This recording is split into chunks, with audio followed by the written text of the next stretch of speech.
Important update about YouTube playlists. Hey everyone. We've received many messages asking why our YouTube playlists aren't showing up. Do we create YouTube playlists? Yes, we absolutely do. So why can't you see them? Honestly, we're not sure. We've been in contact with YouTube support for several months now, but we still haven't received a clear answer or solution. After much discussion, our team has decided to take matters into our own hands. We believe the issue might be related to the number of playlists we've created on a single channel, possibly too many. Our solution? We're launching 2 additional YouTube channels, giving us a total of 3. This way, we can organize our audiobooks better and avoid the playlist visibility issue in the future. This change only affects our YouTube audience. If you're a patron supporter, you can still access all our audiobooks by visiting the collection menu on Patreon. Thanks so much for your time and continued support. Happy listening. For 1,000 years, his greatest effort to revive his mother was to manipulate Madara Uchiha. He had Madara execute the Eye of the Moon plan on his behalf, with the ultimate goal of resurrecting his mother. If he had formulated a plan like Byakuya's and executed it step by step, his mother might have been freed from her seal long ago. It was his own foolishness and incompetence that delayed his mother's resurrection. Chapter 66. Turning the tables. The more Black Zetsu thought about it, the more he realized that Byakuya's plan was more feasible. For a long time, he had relied on the conflict between Indra and Asura, using it to manipulate Indra's reincarnations to execute the Moon's Eye plan. However, for various reasons, his attempts to manipulate Indra's reincarnations have always failed. Indra's reincarnations would either be defeated by Asura's reincarnations allied with their companions or be directly overwhelmed by Asura's reincarnations' indisputable strength. Each time, Indra's reincarnations would lose to Asura's reincarnations. Since manipulating Indra's reincarnations was destined to fail, was there a possibility that he could use Asura's reincarnations instead of limiting himself to Indra's reincarnations? After all, Asura's reincarnations always won. However, now that Indra's reincarnation Madara Uchiha is still alive, it is impossible for the two of them to reincarnate. In the short term, Black Zetsu couldn't manipulate Asura's descendants. He might as well continue using Byakuya, employing a method similar to Asura's, instead of spending decades trying. This way, the plan to revive the Ten-Tails and save his mother would have 2 approaches. Whether the Moon's Eye plan or the world domination plan succeeded, his mother could be revived. With this realization, Black Zetsu looked at Byakuya with a growing sense of approval. I do have a plan for world domination, but you don't need to know it yet. When you become the leader of the Akatsuki, I will naturally tell you the next steps. As for benefits, Black Zetsu thought for a moment and then said, one of your Anbu is actually my clone. He possesses the ability to use wood style. You can call him Shiro. Is that the only benefit? Byakuya showed a disappointed expression, clearly dissatisfied. Shiro was already under his command, and now he was just transferring control temporarily. How was this different from before? Seeing that he had nothing else to offer, Black Zetsu paused before saying, with your current contributions, this is all you can get. When you become the leader of the Akatsuki, I will reward you with more benefits. Byakuya sneered inwardly at Black Zetsu's empty promises. It wasn't that he didn't believe Black Zetsu, it was just that he used the same tactic with his subordinates. Promises of benefits might be made, but whether they would be delivered or how they would be distributed was another matter. At this point, Byakuya seemed to remember something and said, by the way, Lord Black Zetsu, how will we contact each other in the future? Just inform Shiro. If there's something urgent, I will find you myself. What if someone else discovers you? Yahiko and the others will be suspicious. Our plan might fall into jeopardy. Byakuya showed a worried expression, as if genuinely concerned that exposure would affect his path to becoming the leader of the Akatsuki. Black Zetsu waved his hand dismissively, then you tell me, what should we do to ensure Yahiko doesn't suspect you? Byakuya nodded and pondered for a moment before saying, why not join my Anbu, Lord Black Zetsu? Once registered, you'll be a member of the Akatsuki. It's perfectly normal for members of the Akatsuki to meet each other. Suit yourself, but don't forget our plan. As for whether to join the Akatsuki, Black Zetsu naturally didn't care. Even if he joined the Akatsuki, it didn't mean he was a member of the Akatsuki. Over the millennia, even Black Zetsu himself had no idea how many organizations he had joined to manipulate Indra's reincarnations. Just as Black Zetsu was about to leave, Byakuya continued to ask, Lord Black Zetsu, what should I do in response to the betrayal by Denzo? Should I turn the tables on him, or wait for an opportunity to eliminate him? Upon hearing Byakuya's question, Black Zetsu seemed to have stung by a hornet. He really didn't know how to answer Byakuya. If he answered incorrectly, wouldn't it expose the fact that he was incompetent? If that were the case, he would lose all authority. Thinking about this, Black Zetsu directly used the mayfly technique to burrow deep into the ground and escape. Shortly after Black Zetsu left, a mysterious smile appeared on Byakuya's face because he heard a familiar electronic sound. It was a reward from the system. Black Zetsu has joined the Akatsuki. You have been rewarded with transformation technique, spore technique, wood style, basics, yin-yang style, basics. Looking at the system panel filled with various rewards, a subtle curve appeared at the corner of Byakuya's mouth. The system rewards were so rich that it was not in vain for him to accompany Black Zetsu in this act.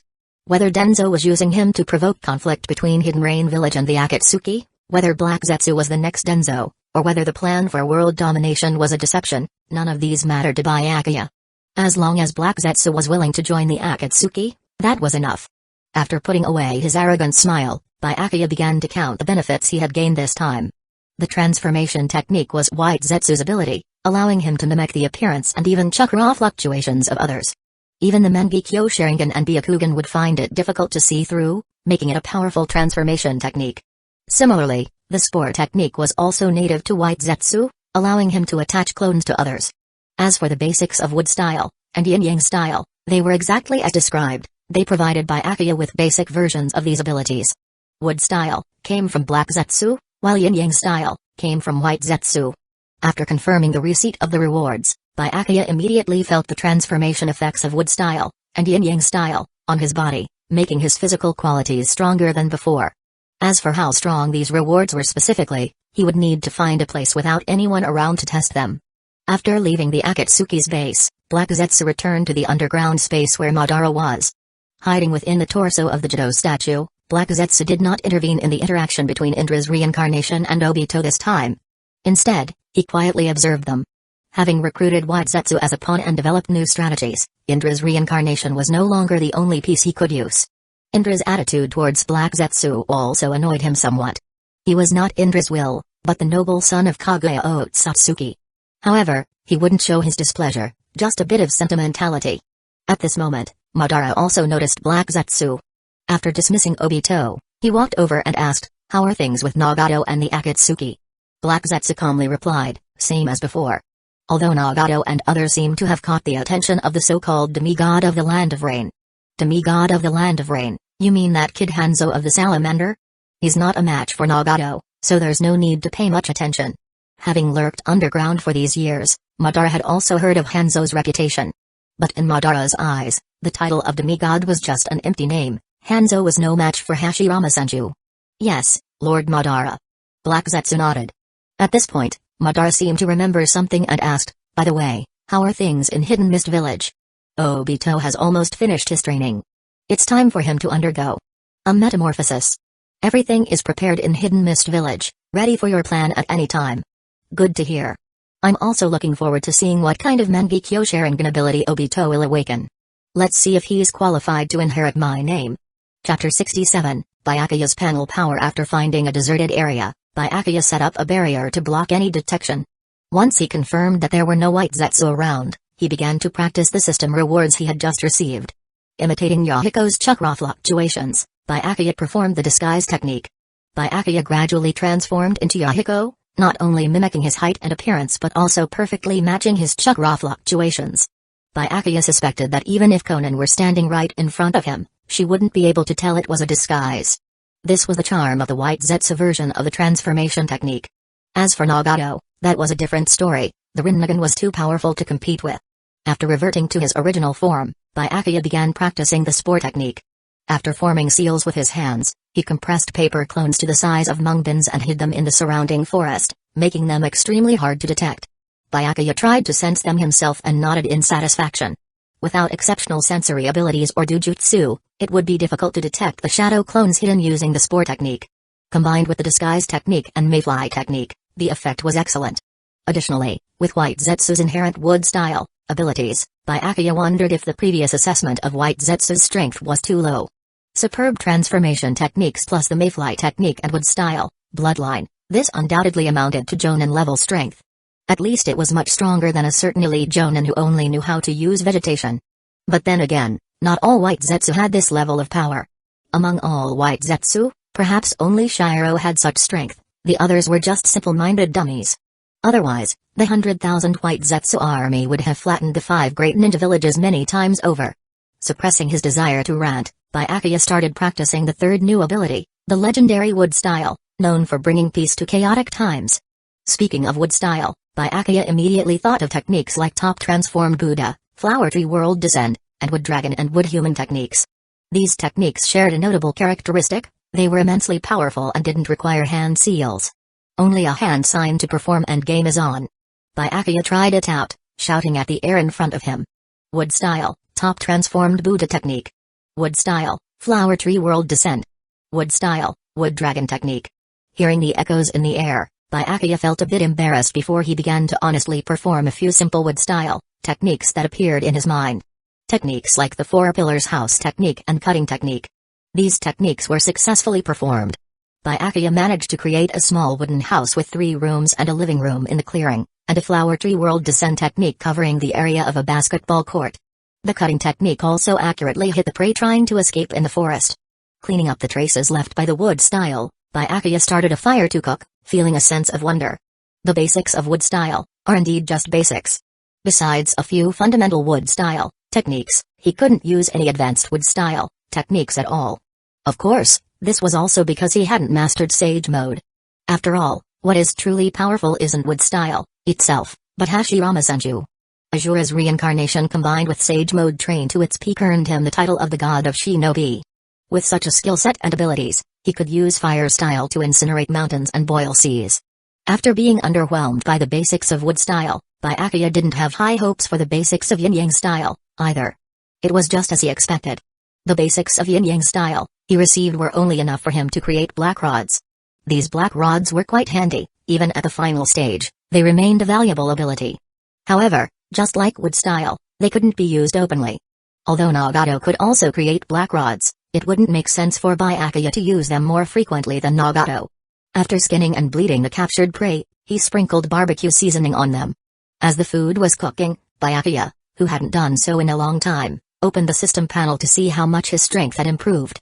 Name, Byakuya. Age, 13. Current affiliated organization, Akatsuki. Chakra nature, water, earth, wind, yang, yin, ninjutsu. 3 basic techniques, basic kunai throwing technique, wind style techniques, water style techniques, paper style, intermediate, transformation technique, spore technique, mayfly technique, KK Genkai, basic wood style, basic yin-yang style, bloodline, Uzumaki bloodline, personal evaluation, newly entered Kage level. Can easily crush most ninjas, but stands little chance of escaping when facing true powerhouses. Glancing at the system panel, Byakuya's gaze fell on his personal evaluation. From being an ordinary chunin before obtaining the system to now being at the threshold of Kage level within less than a year, he had made significant progress. But did he really have Kage level strength? Byakuya doubted it. Most of his abilities were defensive with hardly any offensive techniques, yet he was still rated as a Kage level strongman. Since when did Kage level become so cheap in the ninja world? At the very least, one should be able to last a few rounds against Hashirama or Madara Uchiha to be considered a Kage level powerhouse. However, the last few lines of the system's evaluation were quite accurate. In the face of true powerhouses, he had very little chance of even escaping. This was the harsh reality of the ninja world. He couldn't afford to relax for a moment and had to be extremely cautious. After all, as his strength increased, he encountered more powerful individuals, such as Denzo, the darkness of the shinobi world, the elderly Madara Uchiha, and the recently departed Black Zetsu. Munching on a skewer of grilled meat, with his face shining from the grease, he still had plenty left over. Not wanting to waste any, Byakuya packed up the remaining grilled meat and headed back to the Akatsuki base. As soon as he returned to the base, he ran into Akane. Again, Akane is Karen's mother. I changed her name from Karen to Akane. Akane looked Byakuya up and down, then said anxiously, Lord Byakuya, where did you go? The envoy sent by Hanzo has already left. I went to eat. Byakuya took out the grilled meat and, while sharing it with Akane, said, this grilled meat is really good. You should try it but don't eat too much. I want Yahiko and the others to have some too. Akane took the grilled meat and asked, Lord Byakuya, aren't you concerned about the envoy's visit? That's an envoy from Hanzo, a legendary figure whose strength surpasses the 5 Kage. His strength surpasses the 5 Kage? That's just the 5 Kage being humble. Heck, even the current Hokage could humble the so-called demigod of Hidden Rain Village. Suppressing a sarcastic remark, Byakuya said to Akane, whether or not Hanzo's envoy visits has nothing to do with us. That salamander who hides in his lair all the time is no longer the demigod of the ninja world. Pausing, Byakuya seemed to think of something and added, however, if Hanzo is willing to cooperate sincerely, the Akatsuki can consider it. Hearing Byakuya's words, Akon's face stiffened slightly. When did Lord Byakuya become so bold as to dismiss even the demigod Hanzo? But considering Lord Byakuya's age and strength, he indeed had the right to be proud. Chapter 68, Denzo is a good person. In front of Akon, Byakuya displayed complete disdain for Hanzo the salamander and Hidden Rain Village. After arriving at the Akatsuki office, Byakuya immediately put on a concerned expression, looking gravely at Yahiko, Konan, and Nagato. Leader Yahiko, Konan-senpai and Nagato-senpai, has Hanzo's envoy left? Hearing Byakuya call him leader first time in a while, Yahiko felt something was off but nodded nonetheless. He just left a short while ago. It's a pity you left early. I wanted you to meet him since you're now considered a high-ranking member of the organization. Meeting isn't necessary. Ninjas meeting each other can easily leak information. Byakuya shook his head, then said seriously. But after meeting Hanzo's envoy, you must have realized Hidden Rain Village's ambitions, right? Are they planning to annex Akatsuki directly or order us to disband immediately? Did they set a deadline? If we don't make a decision within a month, they'll send troops to eliminate Akatsuki, ridding the Land of Rain of a great threat. Hearing these words, Nagato's mouth twitched, and he couldn't help but shook his head. Byakuya, since when did we become a threat to the Land of Rain? Didn't you say before that Akatsuki is the future of the Land of Rain? That's from Hidden Rain Village's perspective. Byakuya paused briefly before continuing. From Hidden Rain Village's viewpoint, our recent actions are undermining their authority. If they don't stop us, the Land of Rain will be under our control. You're right. Yahiko nodded, showing a helpless expression, but Hanzo's envoy came without any hostility. He represented Lord Hanzo in expressing sympathy for Akatsuki and proposed a collaboration, integrating Akatsuki into Hidden Rain Village's system. I don't think that's a bad thing. Lord Hanzo needs us, and we need a legitimate status. The envoy even hinted that Lord Hanzo wants to cultivate us. At this point, Yahiko, Nagato, and Konan all looked at Byakuya. They couldn't understand why Byakuya was so hostile towards Hidden Rain Village, especially since Hidden Rain Village had shown no hostility towards them so far. Akatsuki was an organization born in the Land of Rain and had no animosity towards Hidden Rain Village. Of course, it's because I know the storyline. Byakuya also knew that Akatsuki's rise would inevitably threaten Hidden Rain Village's interests. An organization that was mutually supportive and had enormous popular support would undoubtedly alarm both the nobility and the ninja village. Byakuya thought to explain, but he quickly abandoned the idea. No amount of explanations or warnings could be as impactful as a lesson learned through experience. Akatsuki had grown to a scale that could challenge Hidden Rain Village, and it was time for a trial by fire. With this thought, Byakuya took a deep breath and said to Yahiko, Leader Yahiko, perhaps I was overthinking it. Akatsuki and Hidden Rain Village may not have been enemies from the start. I might have hindered our diplomacy. I will find a way to promote peace between Akatsuki and Hidden Rain Village. That is the future Akatsuki needs. With that, Byakuya turned and left the office, leaving a lonely figure behind. Watching Byakuya's despondent figure, Konan and Nagato couldn't help but say, Yahiko, were we too harsh? Byakuya has never been so disappointed. Maybe we should be more cautious. We weren't on guard at all with Hanzo's envoy this time. Yahiko sighed lightly and then spread his hands, saying, perhaps. But we can't forsake communication with Hidden Rain Village just because they might be hostile. I believe Lord Hanzo harbors goodwill towards Akatsuki. Otherwise, he would have taken action when we were weaker, not waiting until now. Yahiko's eyes grew more resolute as he spoke. Inspired by Yahiko's determination, Nagato and Konan also became more resolute. Yes, they couldn't give up on diplomacy with Hidden Rain Village out of fear that they might attack Akatsuki. If Akatsuki wanted to continue growing, Hidden Rain Village and Hanzo the Salamander were insurmountable obstacles. To overcome this mountain, they had to either wage war or engage in peaceful dialogue. Meanwhile, back in his room, Byakuya began to ponder how to set a challenge for Yahiko and Akatsuki. First, the challenge couldn't be too difficult or beyond what Akatsuki could handle. If Akatsuki got into trouble, it would be easy for him to escape, but making a lot of money again would be hard. Secondly, the challenge couldn't be too simple. If Yahiko solved it easily, he would become complacent and start dreaming of negotiating with everyone. Negotiating wasn't impossible, but Akatsuki didn't yet have the strength to overturn the table. When Hashirama Senju negotiated with the other four Kage, what was the context? Hidden Leaf Village had overwhelming power over the other four great ninja villages. Even without using Hashirama Senju and Madara Uchiha, Tobirama alone was enough to give them run for their money. After hours of pondering alone, Byakuya still hadn't come up with a good solution. All the ideas that flashed through his mind were too extreme. The current Akatsuki couldn't withstand such challenges, and even he might face enormous risks. For example, exposing Nagato's Rinnegan and spreading the rumor that the one who possesses the Rinnegan will rule the world. This would undoubtedly focus the 5 great ninja villages' attention on Akatsuki, putting Akatsuki in crisis. But it wouldn't just be Akatsuki, Hidden Rain Village itself could be torn apart. Rubbing his temples to clear his mind, Byakuya decided to seek collective wisdom. Inviting Akon and his network of spies for discussion was out of the question, but inviting Black Zetsu and White Zetsu for a discussion was feasible. These two would never leak information as they were very tight-lipped. Just as Byakuya was about to find White Zetsu to notify Black Zetsu for a brainstorming session on designing a test for Akatsuki, he received a message from Denzo. Before long, Byakuya arrived at a familiar cliff and saw the familiar ninja eagle. Opening the familiar letter, he saw Denzo's familiar handwriting. After reading its contents, a smile gradually appeared on Byakuya's face. Denzo was indeed a good source of ideas. Just when he was worried about how to create a test for Akatsuki, Denzo came to him. On the surface, the message was requesting information about Hidden Rain Village, but in reality, Denzo likely intended to create a test for Akatsuki, giving it a chance for rebirth. In the original storyline, Denzo was such a kind person. He was willing to sacrifice nearly the entire root organization to bring about the birth of pain, the symbol of suffering, allowing Akatsuki to undergo a magnificent transformation, pushing it closer to becoming the ultimate threat in the ninja world. Thinking of this, Byakuya sighed lightly. When he eventually had the chance to meet Denzo in person, he would make sure to thank him sincerely by spanking his ass, appreciating Denzo's great virtues, and finally giving him a dignified end. Chapter 69, The Death of the Emissary. Under the farewell of Akatsuki members, the one-eyed Jonin emissary from Hidden Rain Village left the Akatsuki base. After walking a few kilometers along the road and confirming that no Akatsuki ninja were following him, the smile on the one-eyed Jonin's face gradually disappeared, replaced by worries about Hidden Rain Village's future. As Hanzo's emissary, he had fulfilled his duty well.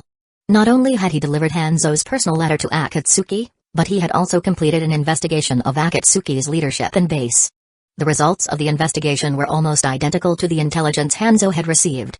Except for a few members, most of the Akatsuki members believed in Yahiko's philosophy of peace, which advocated mutual understanding among people to create a world without war.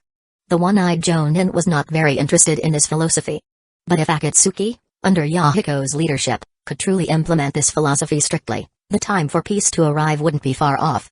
However, in this visit and investigation of Akatsuki, the one-eyed Jonin's greatest concern was precisely this philosophy.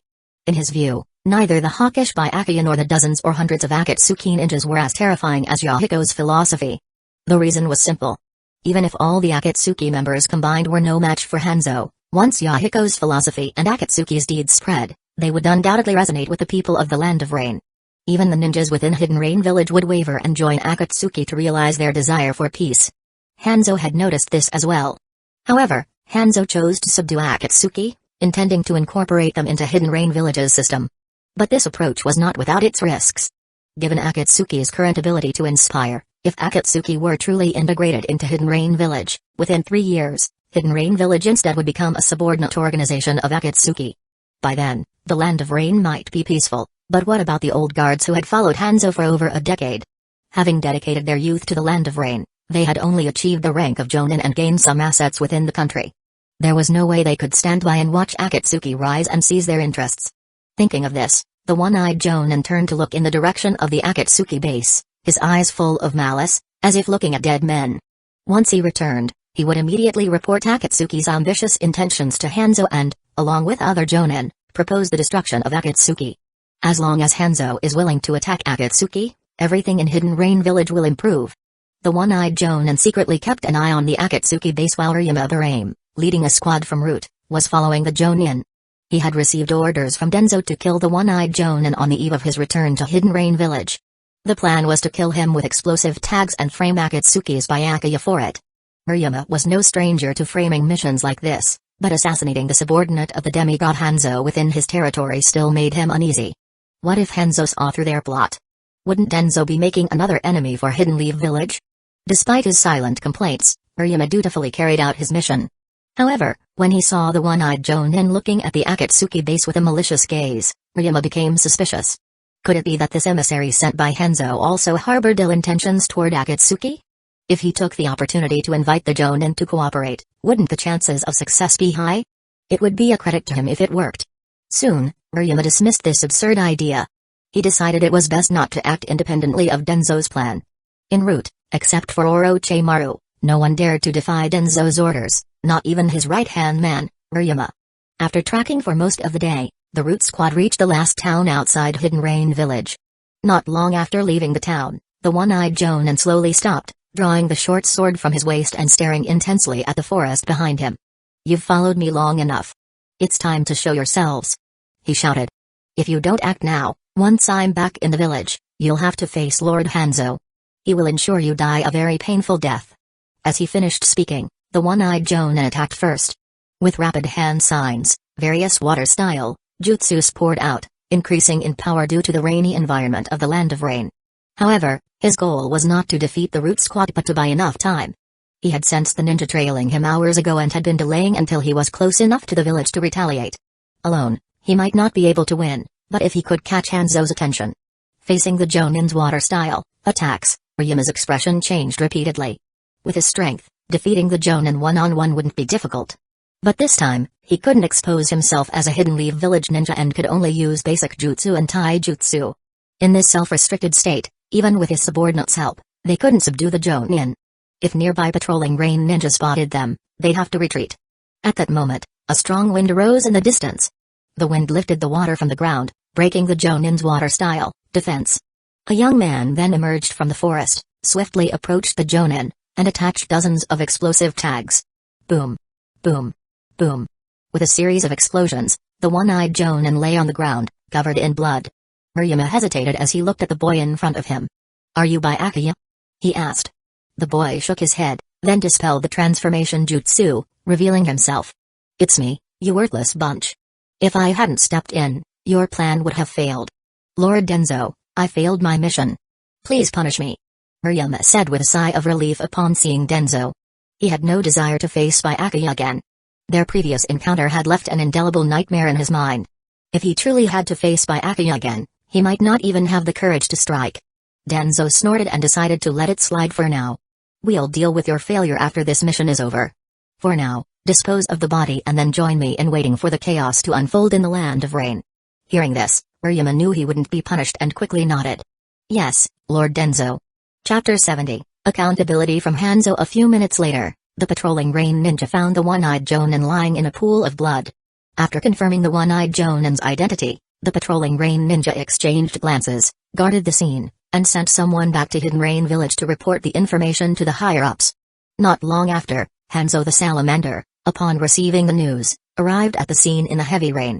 With Hanzo's arrival, the atmosphere at the scene became tense, and all the Hidden Rain Village ninjas grew anxious. They worried that Hanzo would lose his temper and vent his anger upon seeing the one-eyed Jonin's corpse. To everyone's surprise, Hanzo was unusually calm. After listening to the witnesses and the on-site investigation report, he said calmly, "Hand the body over to the medical team. I need a more precise death report." Faced with Hanzo's wisdom and composure, the rain ninja present couldn't help but feel admiration. As expected of Lord Hanzo, even with the death of a valued subordinate, he remained able to think clearly. After returning to Hidden Rain Village, Hanzo locked himself in his office, his face as dark as water. He couldn't imagine, nor was he willing to believe, that someone dared to attack his envoy in the Land of Rain, and only a few kilometers away from Hidden Rain Village. For him, it wasn't just about the loss of a Jonin. It was about disregarding his demigod dignity, trampling his face into the ground mercilessly. If he found out who attacked his envoy, he would ensure that they paid a terrible price, proving that his title of demigod was earned through battle, not mere words. Seemingly wanting to vent his anger, Hanzo began sweeping across his desk like a cleaning master. Hearing the sounds of smashing inside the office, the gathered Jonin at the door exchanged nervous glances, not daring to push the door open. Lord Hanzo's wrath was not something anyone could endure. A few minutes later, Hanzo's voice came from the office, "Stop standing outside and come in." Upon hearing this, the Hidden Rain Village Jonin finally dared to enter the office. The Jonin responsible for the autopsy spoke cautiously, "Lord Hanzo, the examination report on the body is ready." Hanzo nodded, indicating for the Jonin to continue. The Jonin dared not delay and quickly said, "Based on the marks left on the body, We speculate that the killer used explosive tags to blow up the envoy. However, we detected wind nature chakra at the scene. Explosive tags and wind-style ninjutsu? Could it be Hidden Sand Village? After hearing the autopsy report, Hanzo's suspicions fell on Hidden Sand Village. Explosive tags and wind-style ninjutsu were characteristic of Hidden Sand Village. He had also faced Elder Chio of Hidden Sand Village several times, making them arch-enemies. But Hidden Sand Village had just signed a peace agreement with Hidden Leaf Village and was dealing with an invasion from Hidden Mist Village. They didn't have the capability to send ninjas to the Land of Rain, let alone kill the envoy right under his nose. Could it be ninjas from other villages, maybe Hidden Stones Village, Hidden Grass Village, or the ever-restless Hidden Clouds Village?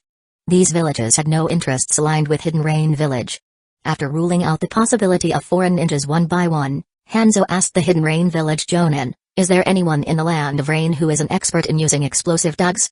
The Hidden Rain Village Jonin hesitated, cautiously glancing at Hanzo the Salamander, clearly implying something. The strongest and most skilled ninja in using explosive tags in the Land of Rain was Hanzo the Salamander himself, who could even use explosive tag formations.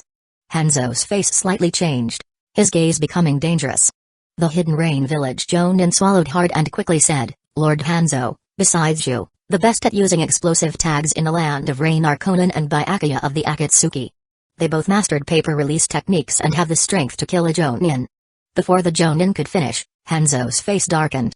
Indeed, he had always overlooked the Akatsuki. This organization, established right under his nose, had the capability to kill a Jonin. But what puzzled him was, if it was really the Akatsuki, why would they kill the envoy? His dispatching the envoy was an act of goodwill, and their cooperation was mutually beneficial. In his view, the Akatsuki had no motive to kill the envoy. But his subordinates, and the Akatsuki, had the means. Could it be that the Akatsuki deliberately killed the envoy to give him a warning? If so, he would have to seriously reconsider his relationship with the Akatsuki. As Hanzo pondered the identity of the killer, a ninja from the intelligence division walked into the office. Under Hanzo's gaze, the intelligence ninja didn't waste any time. He directly took out the device to extract the deceased's memory and played the last memory of the deceased for Hanzo. After watching the video, Hanzo fell into silence. This secret technique for extracting the deceased's brain memories was a product of his past cooperation with Tenzo. The envoy's memory showed someone in a black cloud-patterned uniform, clearly a ninja from the Akatsuki, but uniforms never told the whole story. The focus was on the young man in the picture. Although Hanzo had never met Byakuya, he felt that this person should be Byakuya, a high-ranking member of the Akatsuki. And Byakuya's specialty happened to be using explosive tags. After confirming Byakuya's identity from his subordinates, Hanzo pondered for a few seconds. All the evidence pointed to Byakuya, but the only question was, if Byakuya killed the envoy, why didn't he destroy the body? For an experienced ninja, destroying or taking the body would be far more valuable than leaving it behind. Byakuya must have thought of this. At this moment, a nearby Hidden Rain Village Jonin seemed to have an idea and added, "Lord Hanzo, I've heard that Byakuya is a hawk within the Akatsuki and is often at odds with other high-ranking members. Could it be that he acted on his own this time, trying to stop the Akatsuki from cooperating with us?" The Hidden Rain Village Jonin's reminder completed the last piece of Hanzo's puzzle. If the Akatsuki didn't intend to attack the envoy and it was Byakuya acting on his own, everything made sense. The cooperation between Hidden Rain Village and the Akatsuki threatened Byakuya's interests, so he acted on his own. Acting alone without notifying other high-ranking members or getting their help would explain why the killing of the envoy was so sloppy, even forgetting to destroy the body. After replaying the attack in his mind from Byakuya's perspective, Hanzo's expression turned uncertain. If the killing of the envoy was Byakuya acting on his own, then he only needed Yahiko and the others to hand over Byakuya, and the cooperation between the Akatsuki and Hidden Rain Village could continue.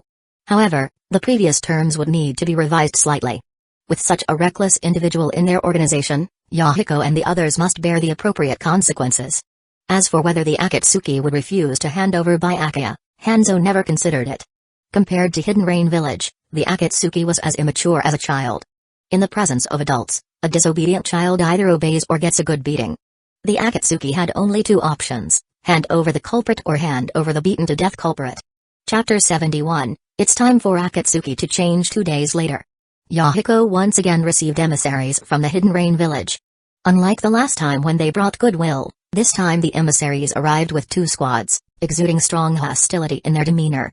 After calling out Yahiko by name, the emissary surveyed their surroundings before speaking coldly. "You are the leader of Akatsuki, Yahiko?" Lord Hanzo demands that you promptly hand over the murderer, Byakuya. If not, the next time, Lord Hanzo will come personally. Hand over the murderer. Byakuya? Yahiko was somewhat bewildered. He hadn't yet grasped the situation. When did Byakuya become a murderer? Furthermore, he himself didn't even know who the victim was. After pondering for a moment, Yahiko asked in confusion, "Is there some misunderstanding here, gentlemen?"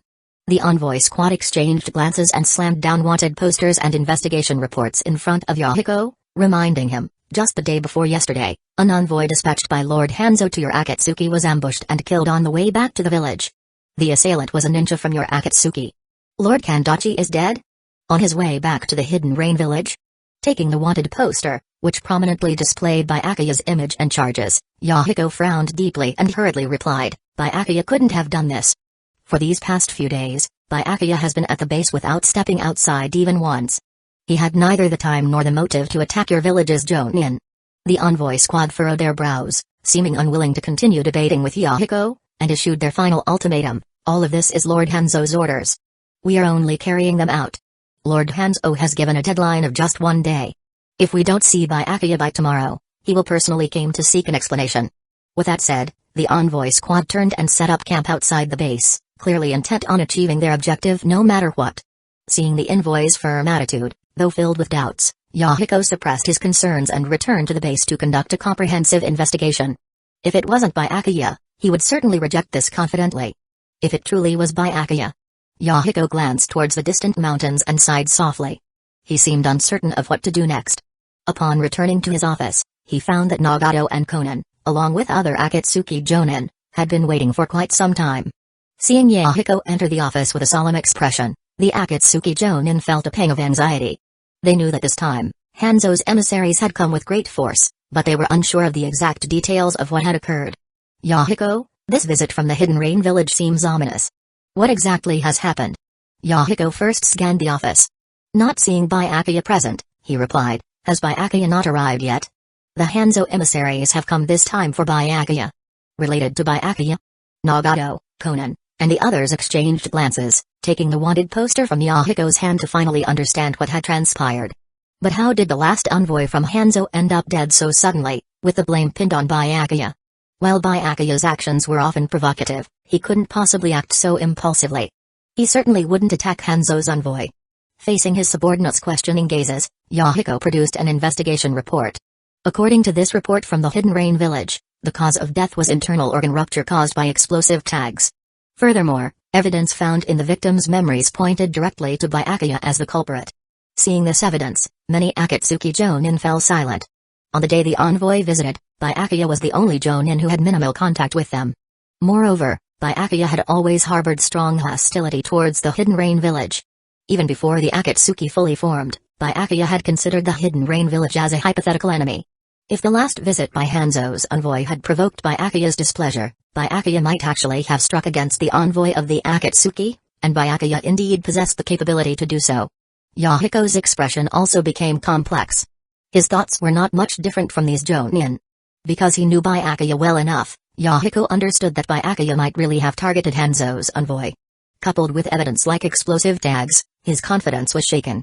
Sensing the tense atmosphere in the office, Konan stepped forward and declared loudly, "Byakuya could never be the murderer.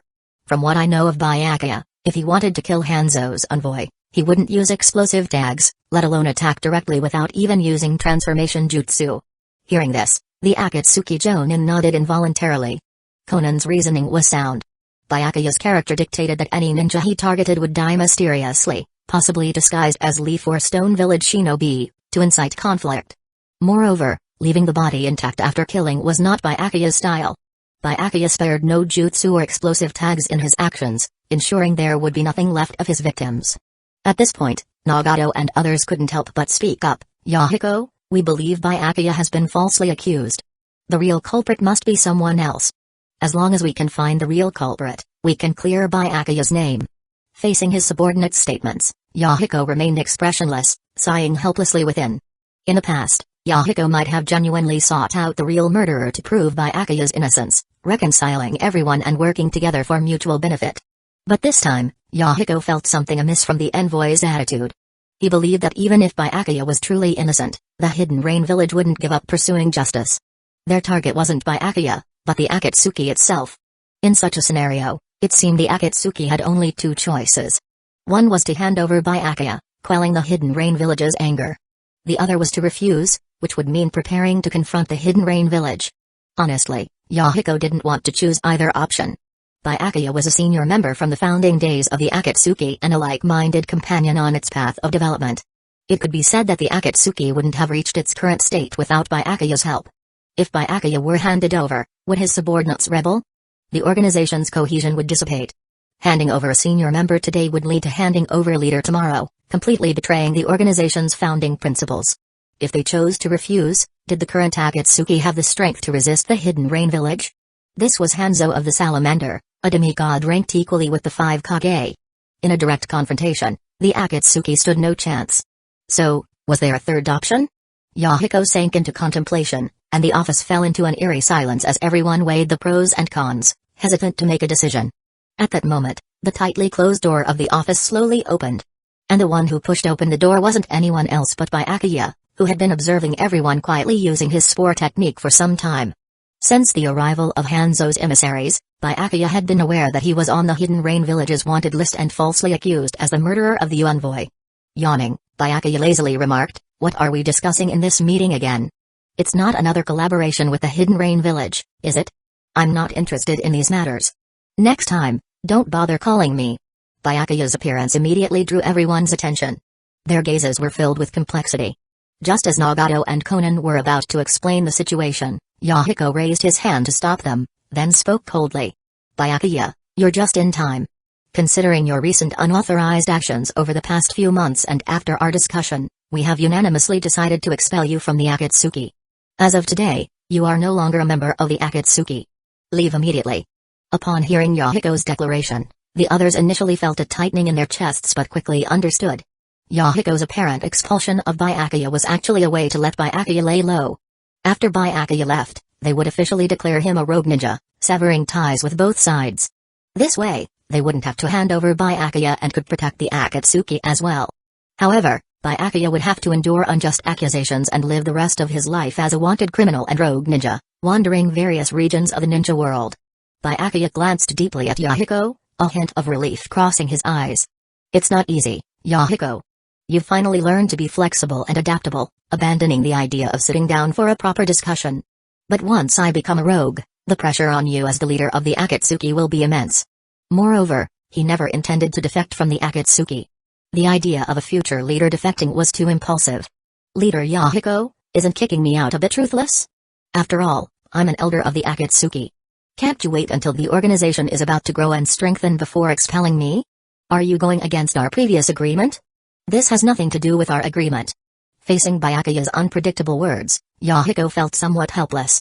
He didn't really care about being the leader of the Akatsuki, but certain things couldn't be said outright. Others in the room also grew anxious, silently acknowledging Yahiko's effort to protect Byakuya.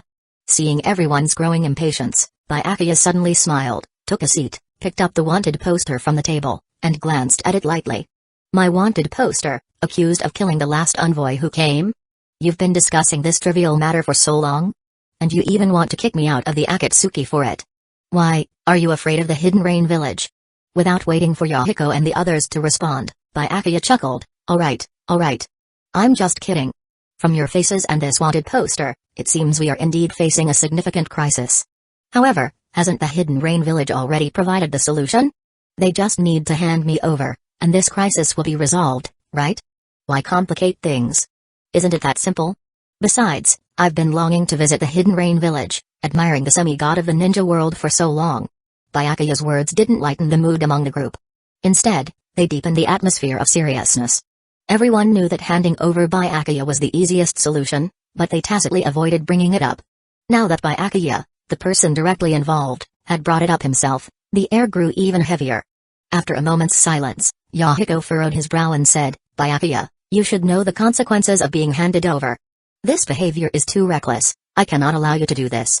Byakuya glanced at Yahiko and smiled, saying, I'm not going there to die. I just want to talk to Hanzo and see if we can clear up the misunderstanding between us. Once Hanzo and I understand each other, Things will gradually get better. Yahiko's expression turned serious as he retorted, "Do you really believe in my ideals this much? Normally, you scoff at my ideals, calling me naive behind my back every day." Shaking his head, Byakuya replied earnestly, "I don't believe in your ideals, but I believe in you, and I believe in everyone's strength. So, in order not to be a burden to the organization, I'm willing to give it a try this time." Byakuya's words caught Yahiko off guard. Before he could say anything more, Byakuya had already disappeared. All that remained in the office was his echoing voice, "I'm going to find the ninja from the Hidden Rain Village. Don't think you can order me around anymore. As a failure, you're not qualified to command me. Just stay quietly in your office." After hearing Byakuya's final words, Yahiko's expression changed. Next, he used the teleportation jutsu and headed towards the outskirts of the base, followed closely by the other Akatsuki high-ranking members. Half a minute later, they arrived at the base gate, but it was already too late. In front of the Hidden Rain Village envoy, Byakuya declared his identity and volunteered to go to the Hidden Rain Village to prove his innocence and clear up the misunderstanding between the Akatsuki and the Hidden Rain Village. Seeing Byakuya boarding the prisoner carriage, Yahiko stood stunned in place. The words he had been holding back could not be uttered. It wasn't until the envoy left with Byakuya that Yahiko sighed softly in the distance. Immediately, Nagato, Conan, and the others surrounded Yahiko, asking, "Yahiko, Byakuya has been taken away by the Hidden Rain Village. What should we do now?" Facing Nagato and Conan's question, Yahiko had no immediate answer. Byakuya's surrender resolved the crisis from the Hidden Rain Village for the Akatsuki, but a new challenge lay ahead of him. Should the Akatsuki swallow their pride and continue cooperating with the Hidden Rain Village after this incident? Or should they mobilize forces to prove Byakuya's innocence and rescue him? At that moment, Yahiko's mind flashed with countless scenes of his interactions with Byakuya, including moments of arguing, extremism, and naivety. A few minutes later, Yahiko seemed to have found the answer and made his decision. Taking a deep breath, Yahiko turned towards the direction of the Hidden Rain Village and said slowly, "Nagato, Conan, notify all members of the Akatsuki to suspend all activities and gather at the base. We need to rally all our forces to let the Hidden Rain Village and Hanzo of the Salamander know that the Akatsuki are not pushovers and won't be easily manipulated." Upon hearing this, Nagato and Conan were momentarily stunned. Mobilizing and gathering forces was clearly not Yahiko's usual style. Yahiko noticed the expressions on Nagato and Conan's faces and said meaningfully, "At this stage of the Akatsuki's development, it's time for us to change. Emphasizing peace alone will only invite others' contempt." Chapter 72, The Hesitant Hanzo of the Salamander. When Yahiko mobilized his forces, the escort team tasked with delivering Byakuya found themselves in a bit of a dilemma. According to protocol, dangerous fugitives like Byakuya needed to be severely injured or sealed with jutsu to ensure safe transport. However, the situation at the time was rather complex, leaving the Hidden Rain Village emissaries reluctant to make any demands. If glares could kill, the eyes of the Akatsuki ninjas were close to tearing them apart. They were prepared to die resisting the Akatsuki, but they did not want to be noticed by Akatsuki members and meet an accidental death in peacetime. After leaving the Akatsuki, the emissary team initially tried to restrict Byakuya, only to encounter an extremely tricky problem. Byakuya was no ordinary ninja, he was an elite ninja who had mastered the paper jutsu. With the ability to kill elite ninjas in a short period of time, the team feared for their safety if they came into too much contact with Byakuya. Seemingly aware of their thoughts, Byakuya lifted his ninja attire, revealing densely packed explosive tags. At the sight of these tags, the emissary team immediately hesitated. Would these tags really explode if touched? This was highly doubtful. Watching the hesitant Hidden Rain Village ninjas, Byakuya became interested and adopted a surrendering posture. "Respected ninja elders, I am a dangerous criminal. Are you sure you don't want to bind me?" Hearing Byakuya's words, the emissary team became somewhat fired up but restrained themselves. The village was not far from the Akatsuki base, and they could return before nightfall. Byakuya could be arrogant in front of them, but these tricks would be useless before Lord Hanzo. Seeing the emissary team give up control over him, Byakuya proceeded to ask several questions related to the previous envoy but received no answers. These ninjas, who knew nothing when asked, caused Byakuya to lose interest. He had wanted to engage these Hidden Rain Village ninjas in a battle of wits and courage, but they only knew how to move forward without giving him a chance to use his mouth jutsu. Indeed, he didn't have the bloodline limit, controlling life and death with cursed seals suited him better. However, if this group didn't provoke trouble on their own, he could plan his next moves accordingly. After all, although the emissaries sent by Hanzo were not killed by him, they still had some connection to him. If he hadn't voluntarily provided information to Denzo about Hanzo's emissary's visit, Denzo wouldn't have sent assassins on his own. At this moment, he was contemplating what kind of demeanor to present to Hanzo upon reaching Hidden Rain Village. Should he appear wronged and enraged at Hanzo? While Byakuya pondered, Black Zetsu quietly approached the prison wagon. After seeing the relaxed expression on Byakuya's face, Black Zetsu furrowed his brow, then performed a ninjutsu to initiate a voice communication with Byakuya. Byakuya, I've only been away for a day, and you've already been captured? Lord Black Zetsu, it's a long story, but I believe I've been framed by that old Denzo, which led to me being captured by the ninja from Hidden Rain Village. Black Zetsu was full of question marks, he couldn't grasp what had happened exactly. Just as he was about to ask, Byakuya continued explaining, Lord Black Zetsu, do you remember the letter I wrote to Denzo a few days ago? In that letter, I mentioned the visit of Hanzo's emissary to the Akatsuki, right? Based on my speculation, Denzo probably sent someone disguised as me to attack Hanzo's envoy, leaving evidence at the scene to frame me for the attack. By doing so, Denzo could provoke a conflict between the Akatsuki and Hidden Rain Village, plunging the Land of Rain into chaos. In that situation, whether he intervenes to aid the Akatsuki or to help Hidden Rain Village, he stands to gain immense benefits. Black Zetsu listened intently. Yes, Byakuya's analysis made sense. But aren't you, as the victim, too calm about this? Someone is trying to frame you and put you in mortal danger. Is it really wise to remain so composed? Black Zetsu asked, seemingly understanding Byakuya's thoughts. As if anticipating Black Zetsu's concern, Byakuya sighed. Lord Black Zetsu, although I know who framed me, I have no way to retaliate.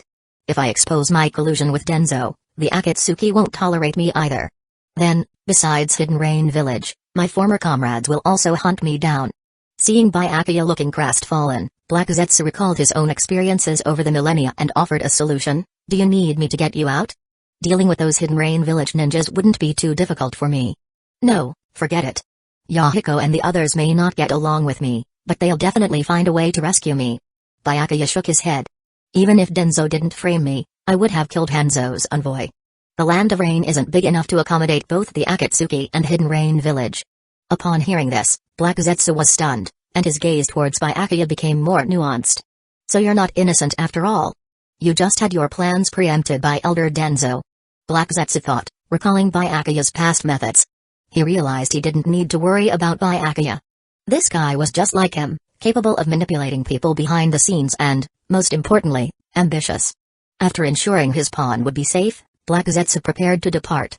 Before leaving, he turned to Byakuya and said, let me know if there's anything, and don't forget our plan to rule the world.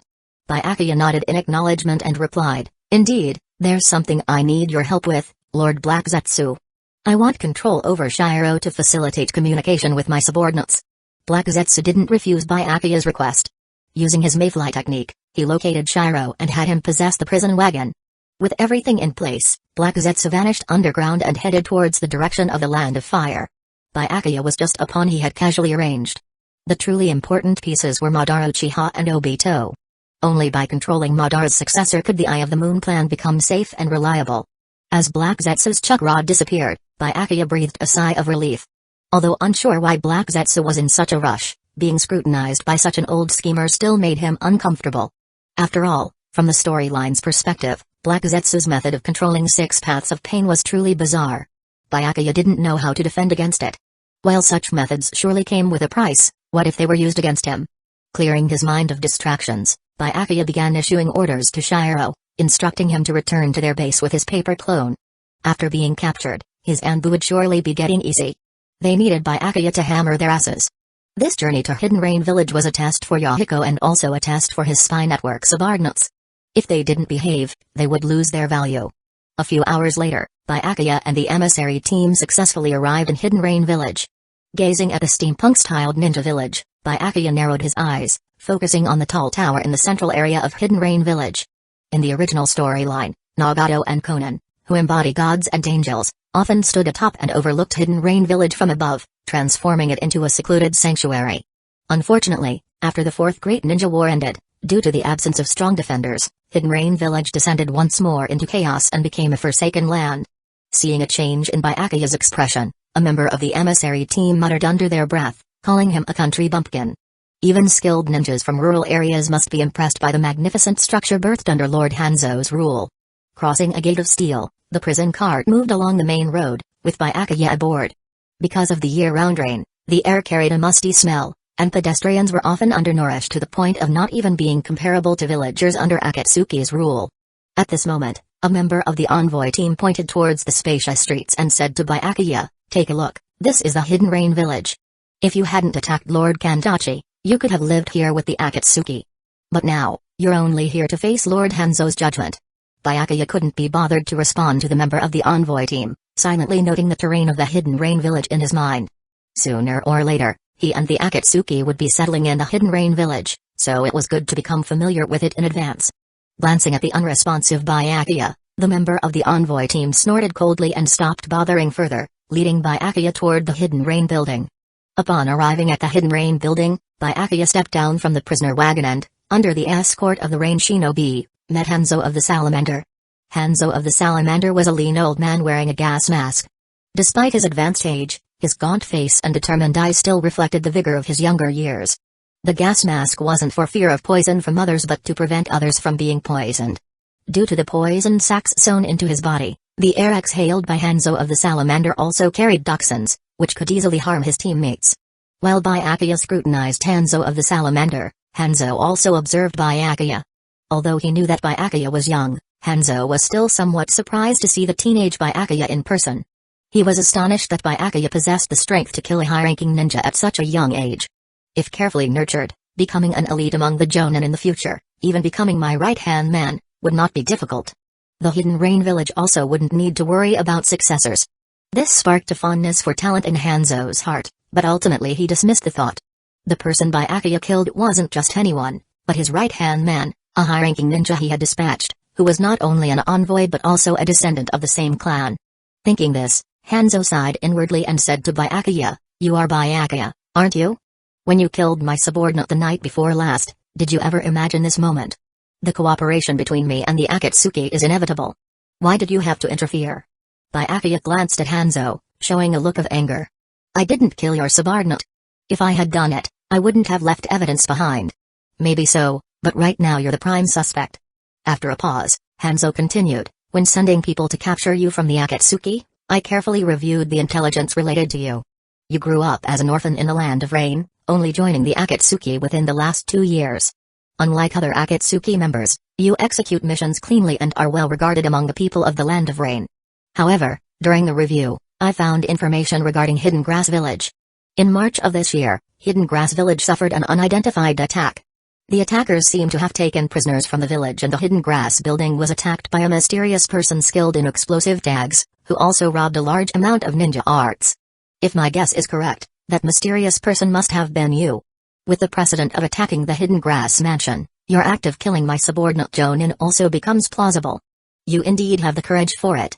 After Hanzo revealed the attack on the Hidden Grass Village, Byakuya widened his eyes, showing a fearful expression on his face.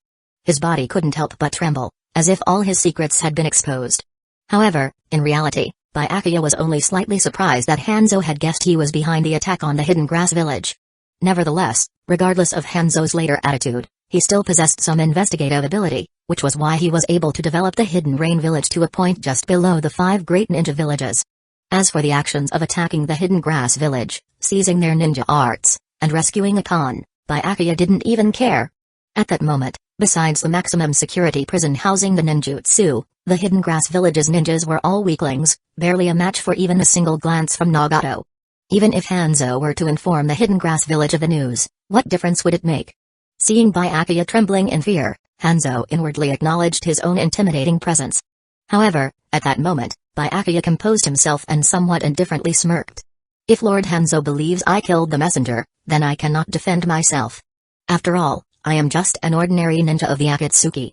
Whatever Lord Hanzo says is true, whether it's the attack on the Hidden Grass Village or killing the envoy, it was all me.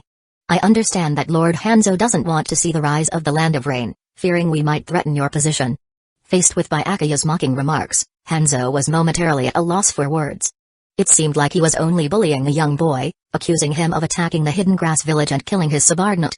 After all, a ninja capable of such acts would at least possess the strength of a Jonin, and even the renowned young genius Kakashi, who is highly esteemed in the ninja world, doesn't currently possess such power. Moreover, Byakuya is technically a ninja of the Hidden Rain village, under his command. If news of him suppressing and killing his own genius subordinate were to spread, who knows what sarcastic remarks the 5 great ninja villages would make. And what does he mean by not wanting the rise of the Land of Rain? Making the Land of Rain one of the 5 great ninja villages influencing the ninja world has been his wish for decades. However, due to the awkward position of the Land of Rain, this wish has never been realized. Upon hearing this, Hanzo was truly tempted to kill someone. But Hanzo hesitated. Byakuya is a young talent who will surely become a talented ninja of the Land of Rain in the future.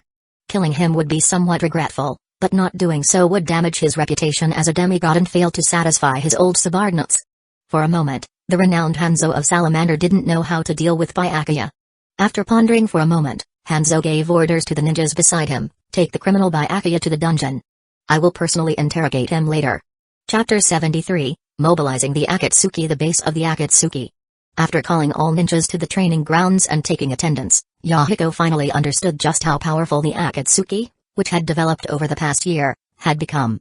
Just among the Jonin alone, the Akatsuki had over a dozen members. The combined number of Chunin and Geinin totaled more than 150, and in addition, there were over 100 reserve ninjas responsible for later stage tasks. Although this number of ninjas seemed comparable only to the major ninja clans of the Warring States period, it completely paled in comparison to the 5 great ninja villages, each boasting tens of thousands of members. But in a country like the Land of Rain, which could only accommodate small ninja villages, this force was already enough to overturn everything and establish a completely new ninja village. Therefore, when Yahiko saw the crowd gathering at the training grounds, he was filled with surprise.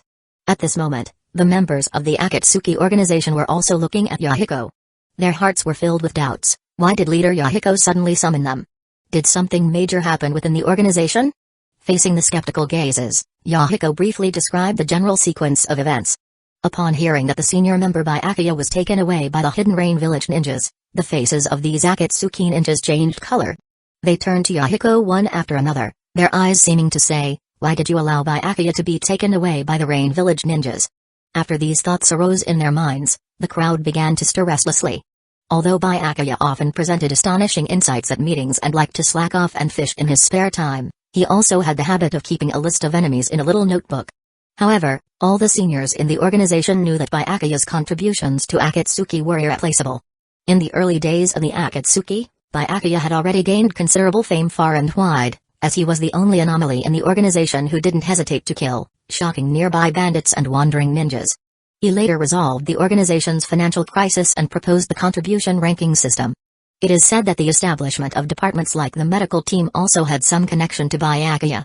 All these events combined had long since elevated Byakuya's reputation above that of Konan and Nagato, making him the second most important figure in the Akatsuki organization. Therefore, they simply couldn't understand why Yahiko had allowed Byakuya to be taken away by the Rain Village ninjas. That is a core figure in our organization. Are you saying leader Yahiko is willing to give up a companion we've been with day and night, just to cooperate with the Hidden Rain Village?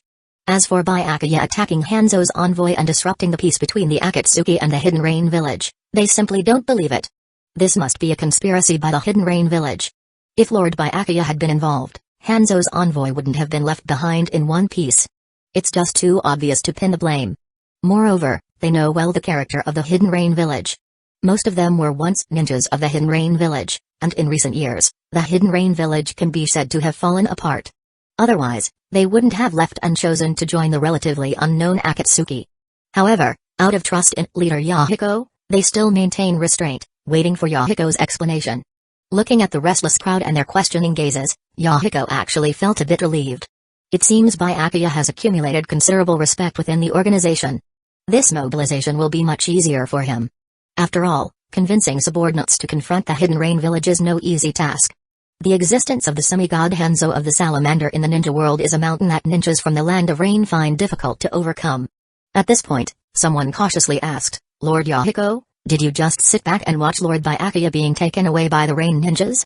Yahiko shook his head gently. Byakuya went willingly to avoid a conflict erupting between us and the Hidden Rain Village. However, we are not just sitting back, we must find a way to rescue him. This gathering today is precisely to inform everyone of this matter and also to seek opinions. Upon hearing Yahiko's explanation, the restless crowd calmed down somewhat. But as for how to rescue Byakuya, they couldn't think of a good solution either. Should they send an elite team to sneak into the Hidden Rain Village for rescue? Or should they find the real culprit to prove that Byakuya isn't a murderer? Or perhaps directly demonstrate the Akatsuki's strength to pressure the Hidden Rain village into releasing Byakuya? In fact, even Yahiko himself wasn't sure what to do. He is the leader of the Akatsuki, but he hasn't led the Akatsuki through major trials and tribulations. Whenever faced with difficult problems, it was always Byakuya who came up with strategies for him. But this time, the one who was captured happened to be Byakuya himself. He has lost the most important mind within the organization. If Byakuya were here now, what advice would he give? Yahiko's mind raced as he urgently needed to come up with a suitable plan to rescue Byakuya from danger. While Yahiko convened the mobilization meeting, Akane was currently at his Anbu headquarters.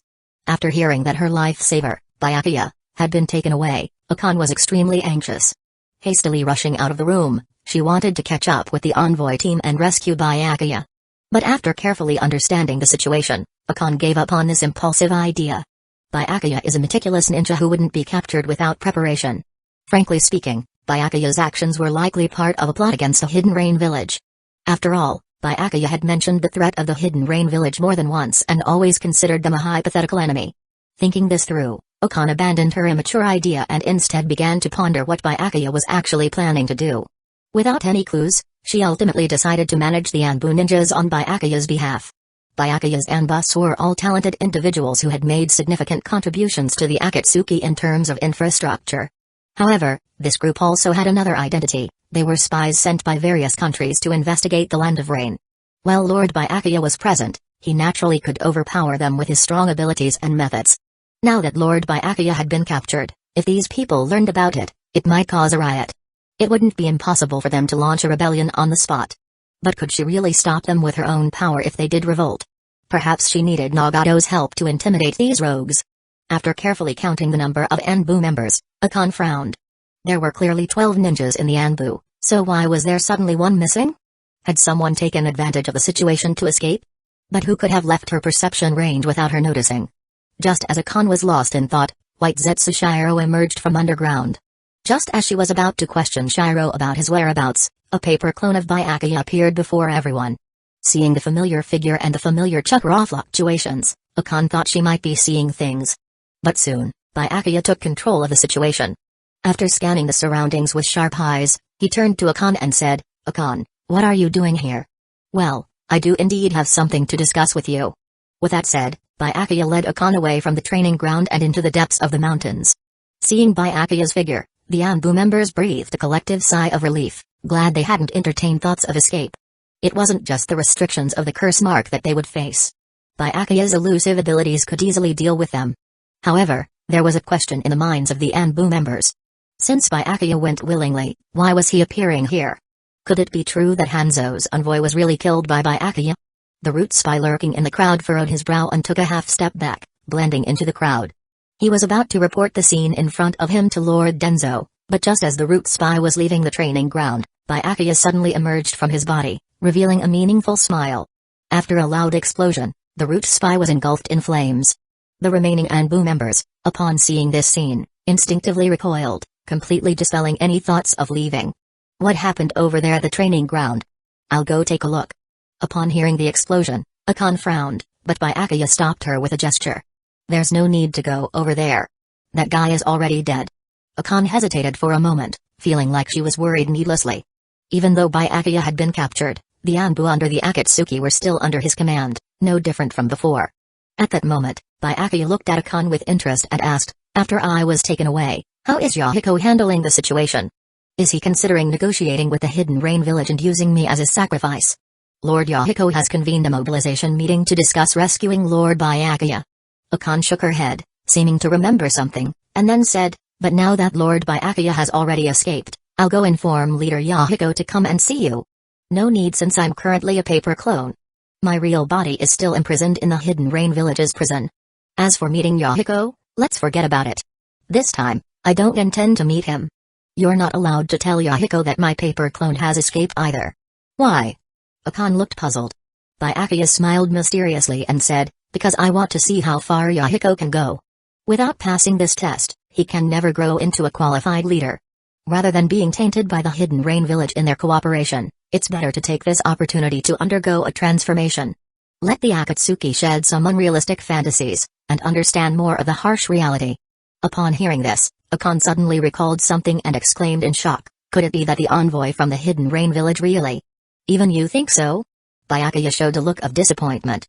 Here's the translation of the text. No, I didn't. Akane hastily explained, flustered. She didn't want to disappoint Byakuya.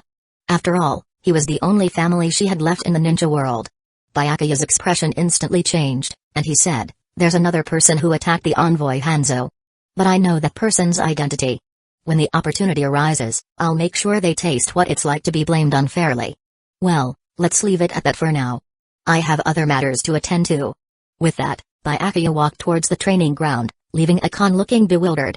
Meeting Akane unexpectedly this time was a pleasant surprise for him.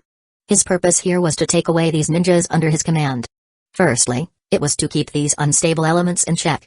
Secondly, during the time his real body was imprisoned, he intended to take away these Anbu members and then contact the spies hidden within the borders of the Land of Rain.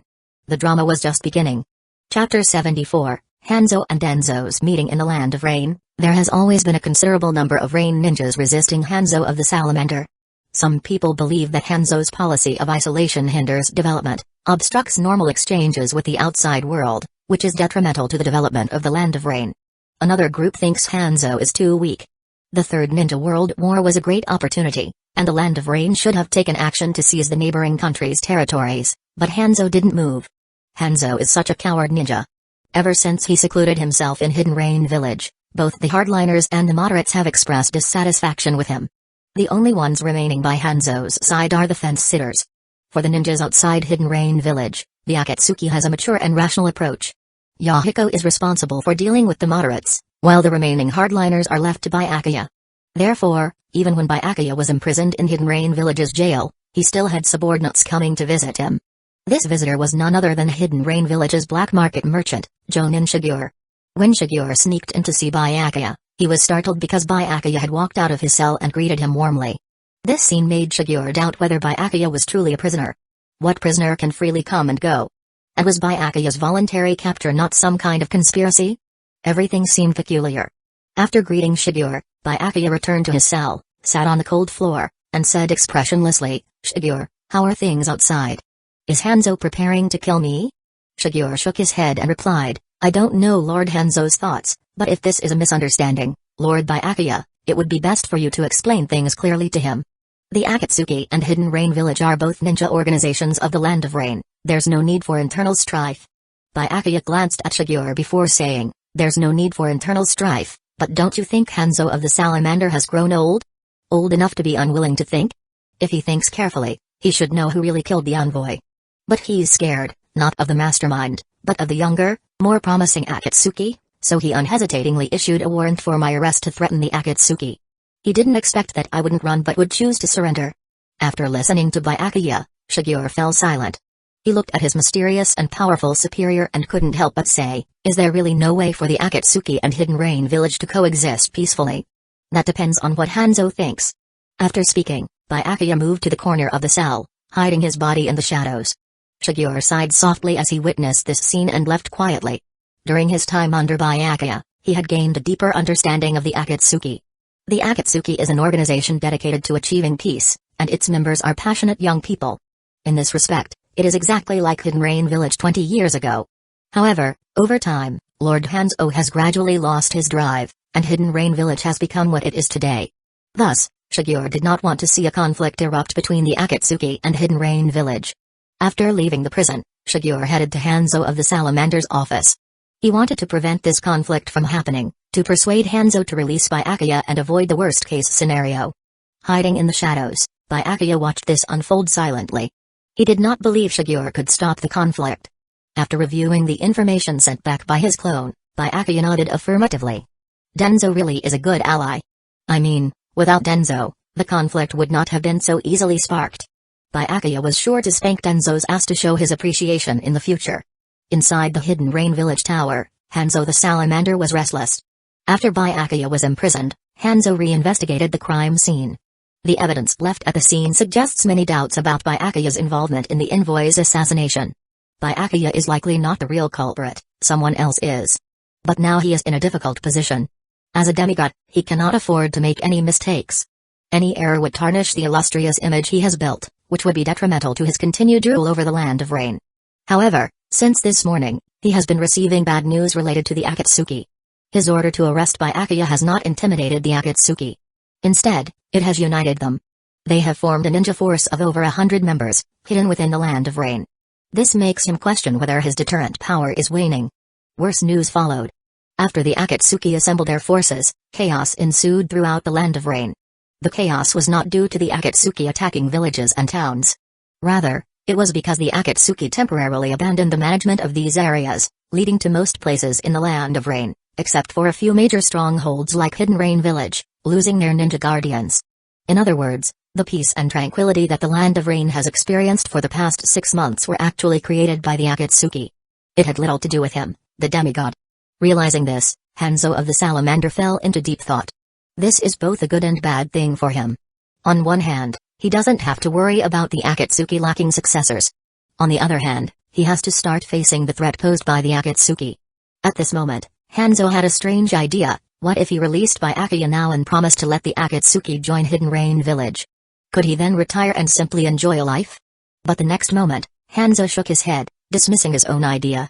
If he handed over power to the Akatsuki, how could he ensure his own safety? When he became too old to move, he would surely face retribution from these young people.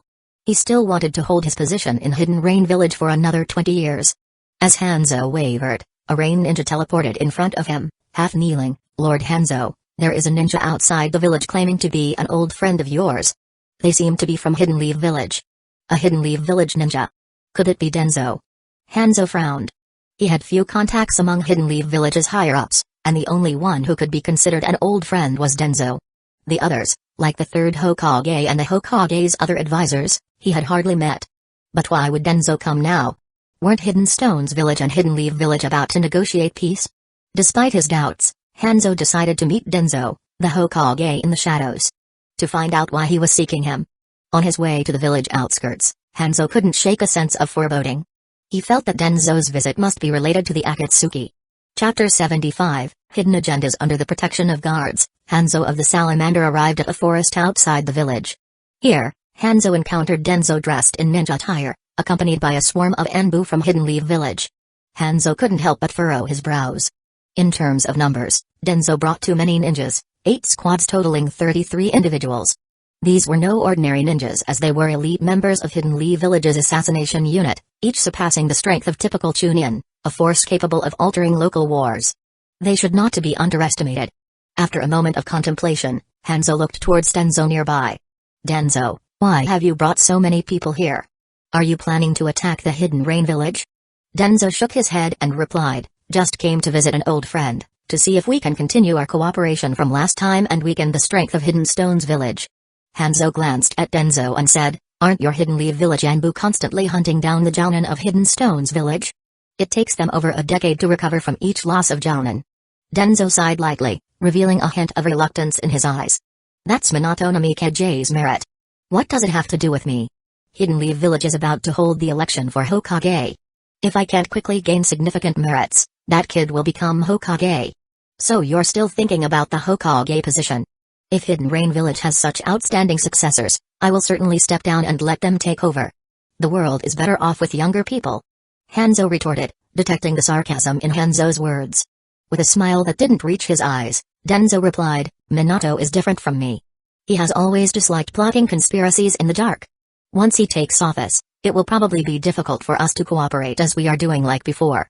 Pausing for a moment, Denzo continued, however, the Hidden Rain Village also has outstanding successors. I've heard that a new ninja organization has emerged in the Land of Rain, gaining considerable popularity among the people. Even Denzo knows about it? A sharp glint flashed in Hanzo's eyes as he nodded. Indeed, such an organization exists, but they've been causing me some headaches recently. If they can make Lord Hanzo uneasy, then I'm quite interested. It's nothing much, just that a high-ranking member of the Akatsuki killed one of my dispatched ninjas. Now my Hidden Rain Village and the Akatsuki are at odds. Denzo, speaking of which, the other high-ranking members of the Akatsuki are disciples of your own Jiraiya. Jiraiya's disciples? Denzo frowned slightly. I've heard about this. He took in several students from the Hidden Rain village, but how did they establish a ninja organization and even come into conflict with Lord Hanzo? Hanzo stared at Denzo for a few seconds, seemingly trying to see through him with his eyes, but couldn't decipher anything.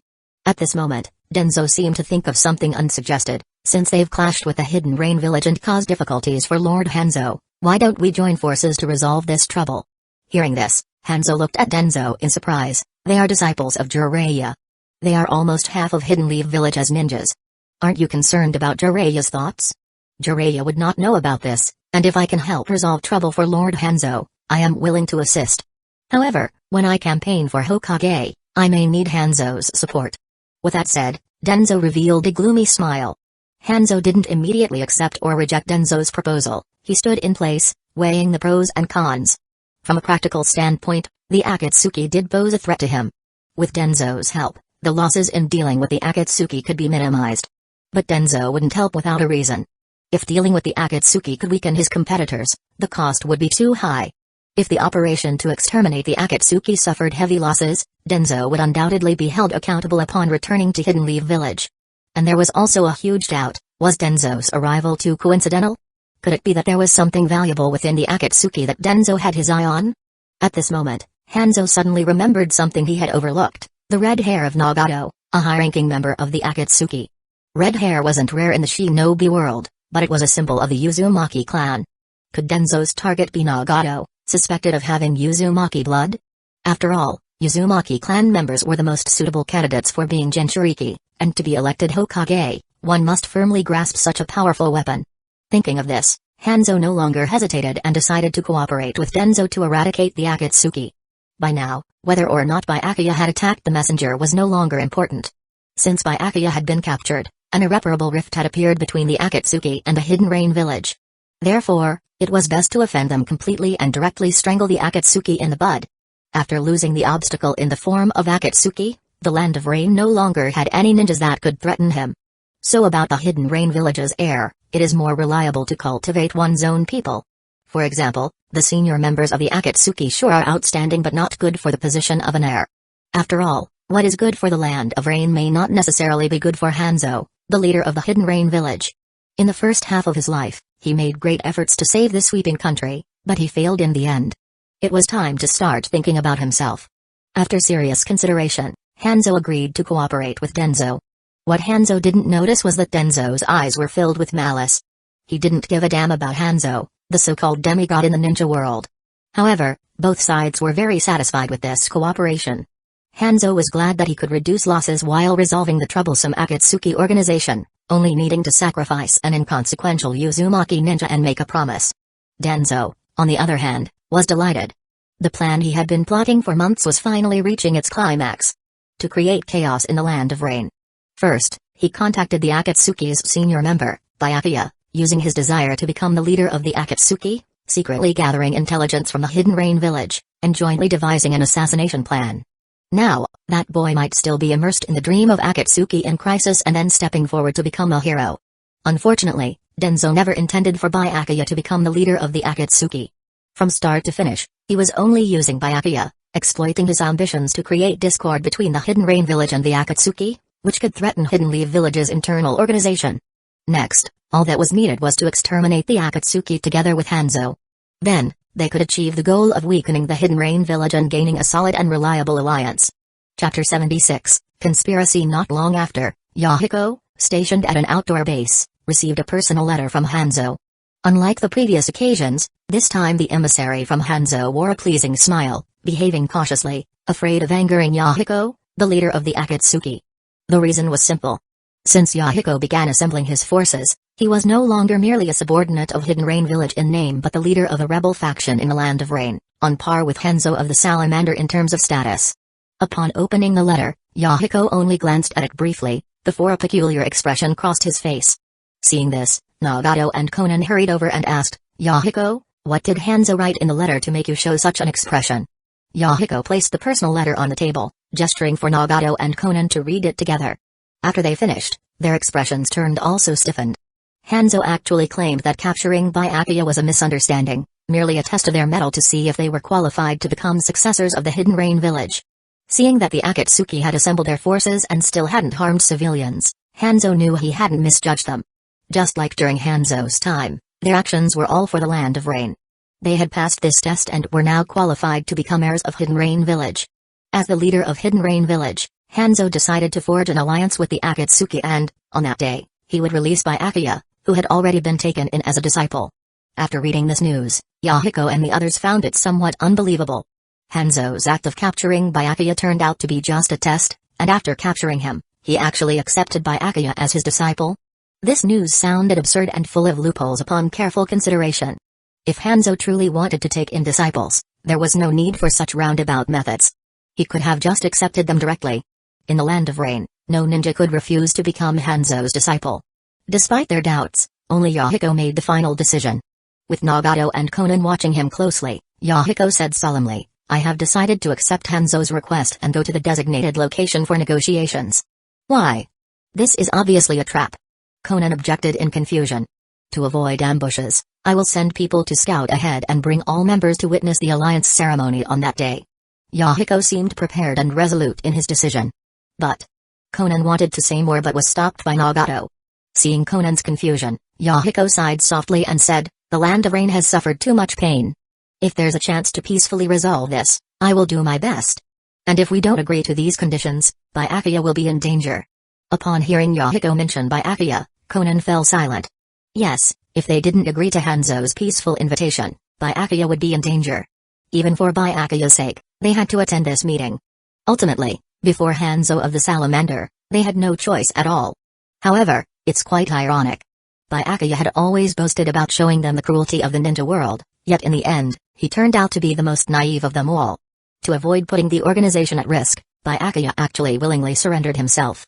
If they were to genuinely reconcile or abandon thoughts of negotiation, wouldn't Byakuya, as their prisoner, be the most at risk, even possibly being sacrificed? After the three made their decision, Yahiko headed towards the direction of Hanzo's emissary. Nagato, who remained behind, patted Conan's shoulder at this moment, somewhat weary, and said, "Conan, you have to trust Byakuya." Conan was somewhat dazed. Had she forgotten something? Nagato smiled mysteriously and continued, "Conan, haven't you noticed that there are fewer ninjas in the organization? What happened to those spies Byakuya recruited? Where did they go? Aren't those spies already escaped?" Conan frowned. She didn't have much impression of Byakuya's subordinates. "I think Byakuya, with his ability, wouldn't overlook such a thing. Those spies are probably carrying out missions assigned by Byakuya. I don't know the specifics. It seems like you have a lot of confidence in Byakuya." Conan couldn't help but say. Nagato nodded. He did indeed have confidence in Byakuya. Unlike him and Conan, Byakuya was a genius descendant of the Uzumaki clan, possessing unimaginable determination and ambition. As an ordinary person, he didn't need to know what Byakuya intended to do, he just needed to trust him. Just half a day later, Hanzo and Denzo, who were guests in the Hidden Rain Village, received a letter from Yahiko. After reading Yahiko's letter, Hanzo expressed his doubts. "Is Yahiko so easily deceived? I thought I would have to write several more letters." Denzo smiled and replied, "Byakuya is the cleverest person in the Akatsuki. After you captured Byakuya, they lost their brains. So naturally, they were easily fooled." Hanzo pondered for a moment and then nodded in agreement. Yesterday, after reaching an agreement with Hanzo, the two of them immediately discussed the Akatsuki and eventually devised a plan under the pretext of negotiations and grooming successors, actually aiming to eliminate the Akatsuki's high-ranking members. However, due to time constraints, the plan was somewhat rough. But from the final result, the plan was very successful. As long as they figured out where the main force of the Akatsuki was, they could eradicate the Akatsuki. At this moment, Denzo seemed to remember something and said, "By the way, Lord Hanzo, don't forget about taking in disciples. Today, you must complete the disciple-taking ceremony and make Byakuya your disciple." Upon hearing this, Hanzo of the Salamander furrowed his brow. "Must I take Byakuya as my disciple? I don't want to bear the stigma of killing a disciple. Everything is for eliminating the Akatsuki." Denzo paused for a moment before continuing, "As long as you take Byakuya as your disciple, you can gain the trust of the Akatsuki and avoid arousing their suspicions." Hanzo of the Salamander sighed but still agreed to the matter. He didn't want his reputation to be tarnished, but more importantly, he didn't want to see the rapidly expanding Akatsuki threaten his position. Ultimately, he had to choose between face and substance. However, once the Akatsuki were eliminated, he would still need to manage the Hidden Rain Village more closely. It wouldn't be good if another Akatsuki organization appeared again. Thinking about this, Hanzo of the Salamander said to Denzo, I'm going to find Byakuya now. Do you want to come and see too? He's a genius even more formidable than your Hidden Leaf Village's Kakashi. No, I'll leave the matters of the Hidden Rain Village to you, Lord Hanzo. Denzo shook his head in refusal. Although Byakuya didn't know his appearance, Denzo somewhat saw Byakuya as another version of himself.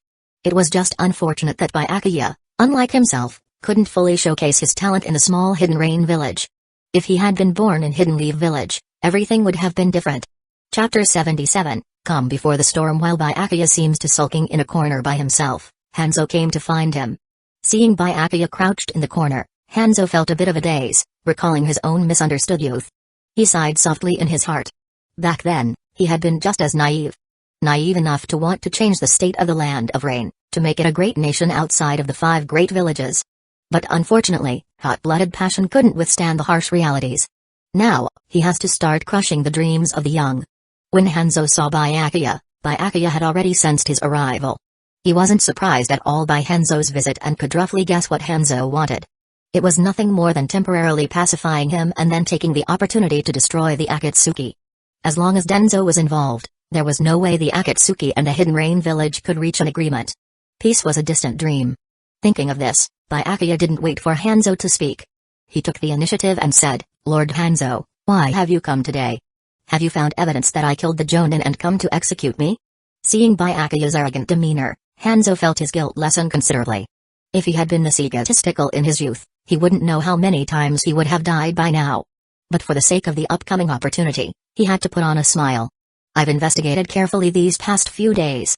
The one who attacked the emissary wasn't you but someone else, so, to express my apology to the Akatsuki, I plan to take you as my disciple and train you by my side, to show my sincerity. Byakuya was taken aback upon hearing this. Why was this different from what he had expected? Why would Hanzo want to take him as a disciple? Could it be that Hanzo was being controlled by a Ganjutsu? But at this time, the best Ganjutsu user, Shishui, should still be in the Land of Fire, right? Sensing Denzo's chakra nearby, Byakuya relaxed, realizing this was definitely a plot by Hanzo and Denzo. This was the kind of reassurance he got from the dark side of the ninja world. There was no need to worry about betrayal because, sooner or later, Denzo would definitely stab his allies in the back. After a moment of contemplation, Byakuya raised his head with a hint of doubt and said in disbelief, Lord Hanzo, you want to take me as your disciple? Just because of an apology?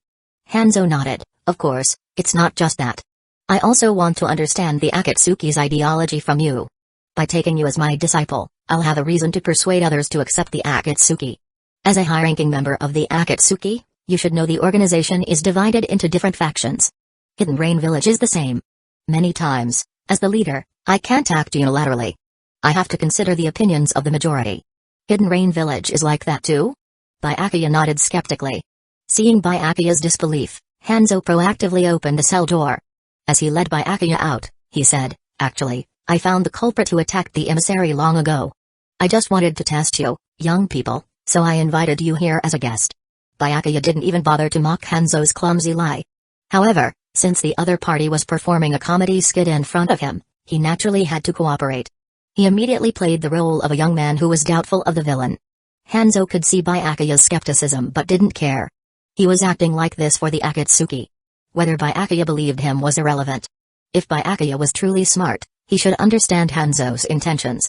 After Hanzo exterminated the Akatsuki, he wouldn't mind having another disciple. After all, there was only one ninja in the Akatsuki who could truly threaten his rule.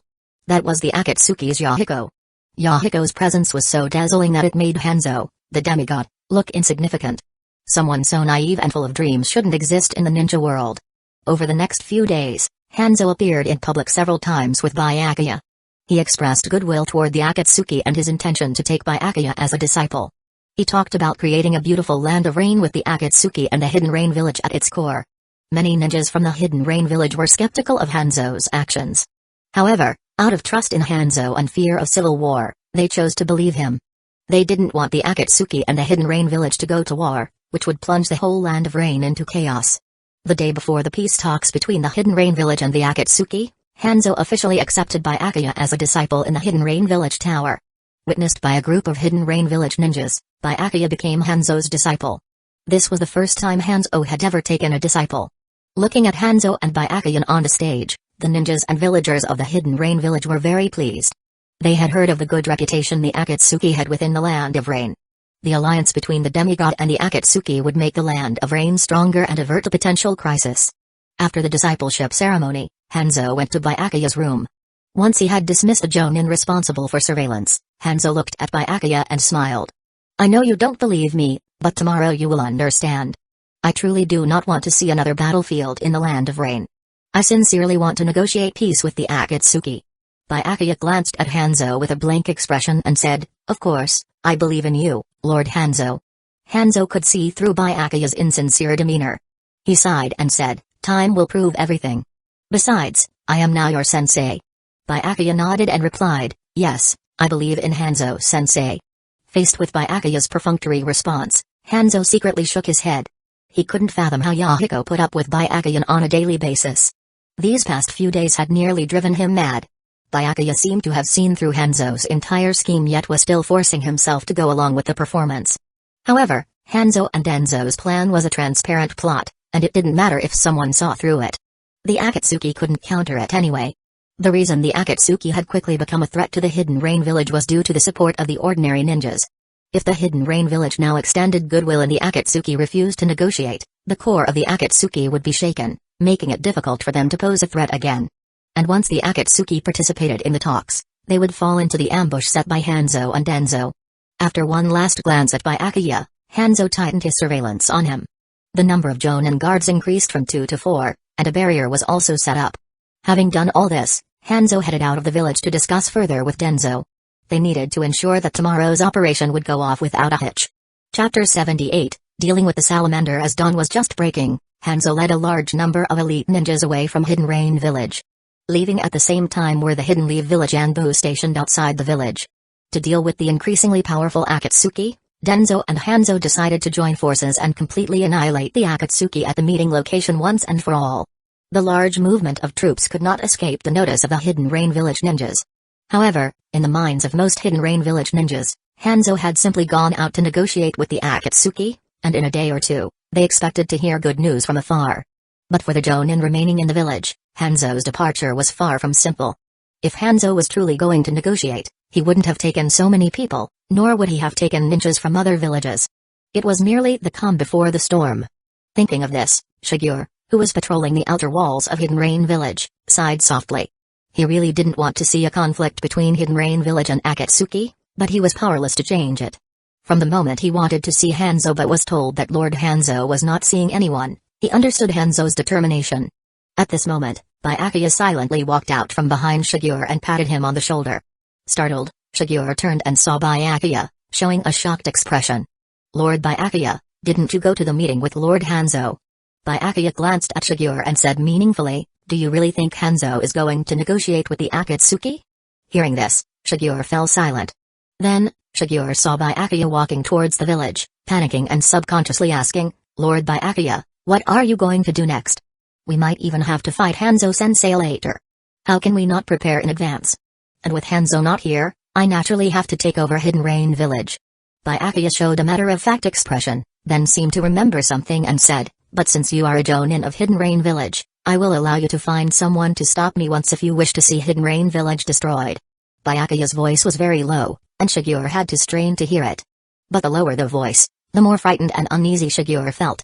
He knew Byakuya had the ability to destroy Hidden Rain village because he had just seen Byakuya get into a carriage. Byakuya's disguise could deceive Lord Hanzo, which meant he could deceive most ninjas in the ninja world.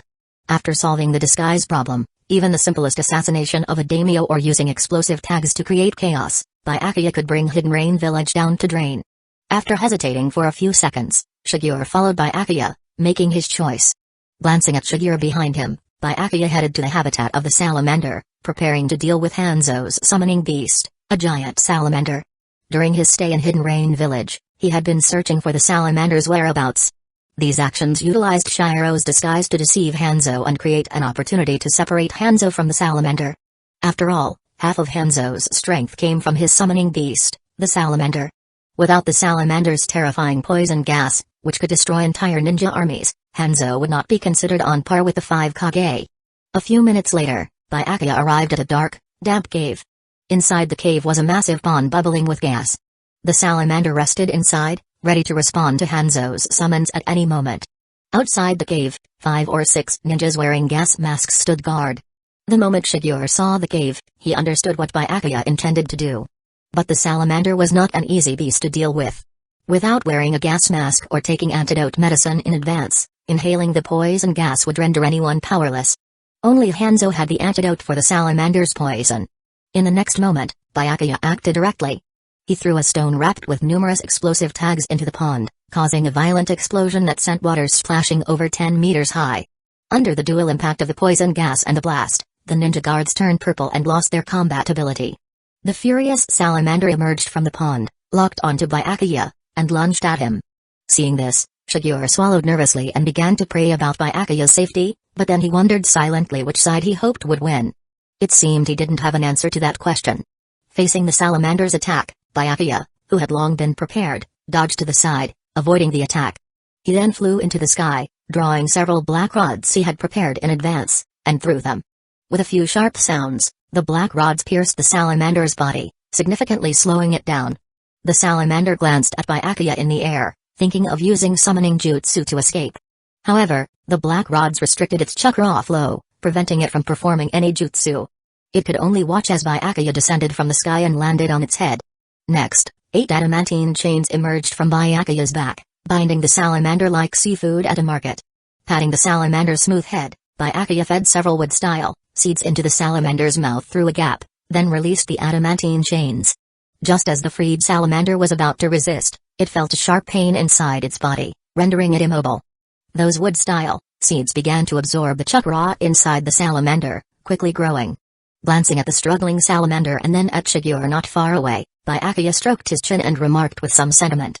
Hanzo's summoning beast is easier to deal with than I imagined. Hearing this, Shigure's mouth twitched slightly. The salamander was no ordinary summoning beast. In terms of strength, it can rival an elite Jonin. It was only because your power is so overwhelming that it seems weak. And those strange black rods in your hands and the chains emerging from your back, what exactly are they? Could they be some kind of secret technique or KK Genkai? After a moment, Shigure looked at Byakuya with a complicated expression. Lord Byakuya, if you're so powerful, why didn't you reveal your strength earlier? If you had, Lord Hanzo might not have. Byakuya smiled and then said, why should I reveal my strength? War and peace were Hanzo's choices. Unfortunately, he chose war. And since my dear sensei wants war, Yahiko and I will give him the war he desires. As the leader of Hidden Rain Village, he's not doing much. It would be better for him to hand over the reins to us. According to Hanzo sensei's own words, this should be considered a test. As long as we in the Akatsuki pass this test, we can become the rulers of Hidden Rain Village. However, the price of failure is death. Byakuya's words left Shigure deeply moved, but why are you so adept at calling Hanzo sensei? You were only master and disciple for less than half a day, and you're supposed to be enemies. Seemingly understanding Shigure's thoughts, Byakuya's expression turned serious, and he said, Shigure-senpai, don't question my relationship with Hanzo sensei in your heart. After all, I do respect him greatly. Chapter 79, Taking Over Hidden Rain Village. 10 minutes later, Byakuya was walking down the streets of Hidden Rain Village with the salamander. The massive salamander immediately drew the attention of the rain ninja. They gathered together, staring at the boy standing beside the salamander. They were not unfamiliar with Byakuya. Byakuya was a member of the Akatsuki, who had just been taken in as a disciple by Lord Hanzo yesterday. But wasn't Byakuya supposed to be with Lord Hanzo on a mission this morning? Could something have happened, causing Byakuya to return early? As for whether Byakuya intended to cause trouble in Hidden Rain Village while Lord Hanzo was away, they had their doubts. But seeing the salamander next to Byakuya dispelled those doubts, as the salamander only obeyed Hanzo's commands. After walking openly to the Hidden Rain Village building, Byakuya climbed onto the salamander.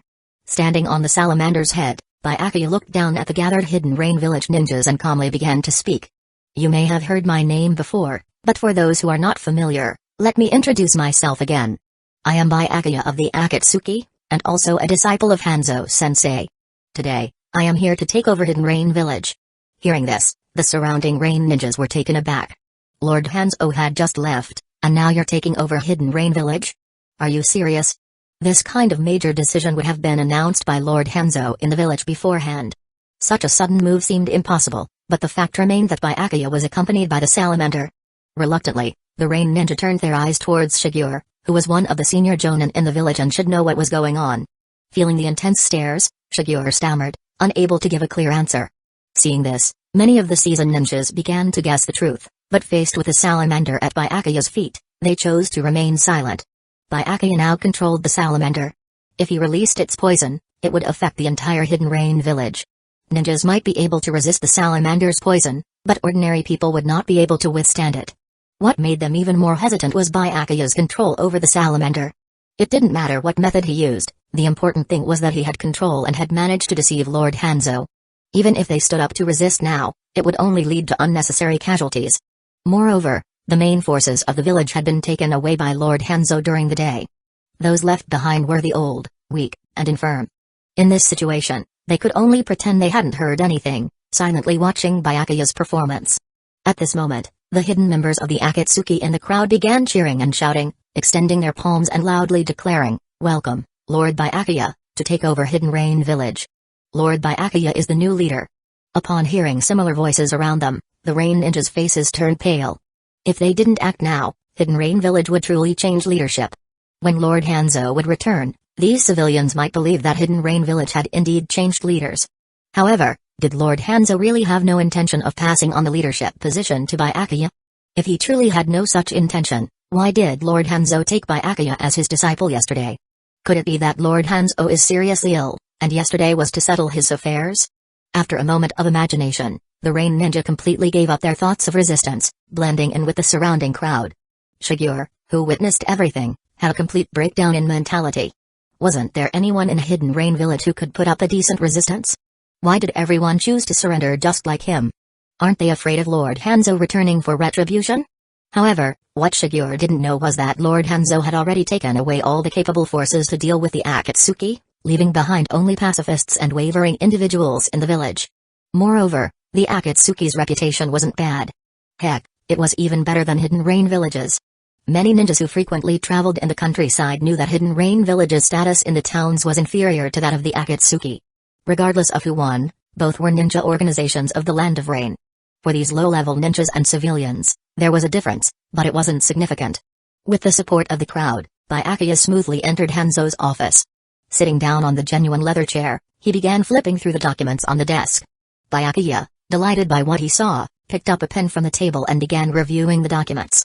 Seeing this scene, the Hidden Rain Village ninjas breathed a sigh of relief. Byakuya was merely handling official business. Normally, Lord Hanzo didn't handle these matters, so Byakuya helping out was a sign of relief. If Byakuya couldn't control them, the entire village of Hidden Rain Village would be in danger. At the same time Byakuya took over Hidden Rain Village, Hanzo also arrived at the meeting place. The meeting place was a basin surrounded by mountains on three sides, perfect for ambushes and sneak attacks. However, in the center of the basin, there were several chairs placed for negotiations. Yahiko, who had been waiting there for some time, greeted Hanzo with a smile as soon as he arrived. "Hanzo-senpai, I've heard so much about you. It's a pleasure to finally meet. I've also heard of Leader Yahiko's reputation. You're even younger than I imagined," replied Hanzo. After exchanging pleasantries, they both sat on the chairs, staring cautiously at the gorge behind each other. They each appeared to have only 3 to 5 guards with them, but no one knew how many were hidden in the shadows. This negotiation between the Akatsuki and Hidden Rain Village was less about reconciliation and more about sizing each other up. If one side had fewer people, they might just be devoured by the other. After a few more exchanges, Yahiko asked, "Lord Hanzo, do you happen to know where Byakuya is right now?" Hanzo smiled and clapped his hands, signaling for his subordinates to bring Byakuya out. "Leader Yahiko, Byakuya is now my disciple. I will of course fulfill my promise and release him. But before that, I'd like to have a good chat with Leader Yahiko about the Land of Rain." Upon seeing Byakuya's figure, Yahiko breathed a sigh of relief and nodded to Hanzo. "Lord Hanzo, if you're interested, I certainly won't refuse. I also want to exchange experiences with you. Speaking of which, Lord Hanzo has always been my idol." "Is that so? Then I am truly honored," replied Hanzo, chatting casually with Yahiko while waiting for Denzo's move. However, after waiting for quite a while, there seemed to be no movement from Denzo's side. This puzzled Hanzo. Could it be that Denzo had betrayed him? If he relied only on his subordinates, they could win this ambush, but the losses would be too great. What Hanzo didn't know was that Denzo was also in a dilemma. Hidden in the shadows, he was surprised to discover that there were also a large number of ninjas hidden on the opposite side. If he launched an attack, the losses on his side would be immense. So, both Hanzo and Denzo were waiting for the other to make the first move, trapped in a dilemma. At this moment, Yahiko suddenly stopped chatting and stared into Hanzo's eyes. Lord Hanzo, we've been chatting for so long. Isn't it time to release him? After a pause, Yahiko shouted to the surroundings, ninjas hiding in the shadows, there's no need to conceal yourselves anymore. Come out. Chapter 80, Hanzo's trap and Yahiko's counterattack. Ninjas hiding in the shadows, come out from your hiding places. Upon hearing Yahiko's words, Hanzo clicked his tongue. Yahiko wasn't as foolish as he had imagined, since he had guessed that Hanzo had laid an ambush in the shadows. Since that was the case, Hanzo decided not to hide anymore. With a snap of his fingers, dozens of elite Hidden Rain Village ninjas appeared behind Hanzo, each fully armed and with a fierce look in their eyes. Is this Hanzo-sama's sincerity? Yahiko's face darkened at the sight of the densely packed Hidden Rain Village ninjas. At the same time, he secretly rejoiced that he hadn't followed the agreement to bring a large number of Akatsuki elites to this meeting place. Otherwise, today could have been disastrous, and he might have lost his life here. Thinking this, Yahiko waved his hand behind him, and a large number of ninjas appeared. The appearance of the two groups made the atmosphere at the negotiating table extremely tense. They scrutinized each other's forces, silently assessing the strength of both sides. The moment Hanzo saw the Akatsuki ninjas, he knew his ambush plan had failed. However, this also proved the threat posed by the Akatsuki. Even if it meant suffering heavy casualties, he was determined to eliminate the core members of the Akatsuki here. After a moment of contemplation, Hanzo spoke to Yahiko. Yahiko, I never expected that in just over a year, you would gather so many ninjas under your command. Given a few more years, you might truly become a force to be reckoned with. This is all thanks to Hanzo-sama. If Hanzo-sama hadn't turned a blind eye to the situation in the Land of Rain, they wouldn't have chosen to join Akatsuki. Yahiko replied, looking directly into Hanzo's eyes, his tone sharp and piercing. Upon hearing Yahiko's sarcasm, Hanzo's face darkened. What Yahiko said was true. If he had focused on governing the Hidden Rain Village and the Land of Rain in these past years, Yahiko wouldn't have so many ninjas under his command. But the limits of the Land of Rain were apparent. No matter how much he developed it, there was only so much progress that could be made. Since he couldn't see any hope of becoming the sixth great ninja village, he might as well let things take their course. As long as the borders were sealed, everything would gradually improve. However, upon seeing Yahiko, Hanzo seemed to see another version of himself and said coldly, Yahiko, becoming a leader is even more difficult than you imagine. Relying solely on unity and giving the villagers small favors won't govern the Land of Rain. You don't know how strong the enemies facing the Land of Rain are, nor do you know how difficult it is to truly govern. Hanzo added sharply. Once the Land of Rain harbors ambitions of rising and becoming stronger, it will attract the covetous eyes of the three surrounding major nations, and they will jointly target the Land of Rain. At this point, Hanzo completely disregarded any concerns of his ally, Denzo. Is this the reason why Hanzo-sama has let things slide? Yahiko's face was filled with disappointment. Meeting him in person, he realized that the Hidden Rain Village's hero he had admired, Hanzo of the Salamander, had degenerated into a senile old man. Pausing for a moment, Yahiko continued with heartfelt anguish, Hanzo-sama, making changes would be a good thing. Someday, we can achieve our dreams. Hanzo remained expressionless, showing no interest in Yahiko's rhetoric.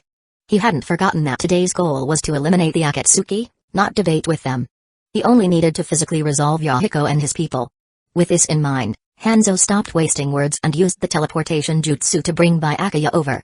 At this moment, Byakuya was tightly bound with ropes, a poisonous blade pressed against his neck, fear evident on his face.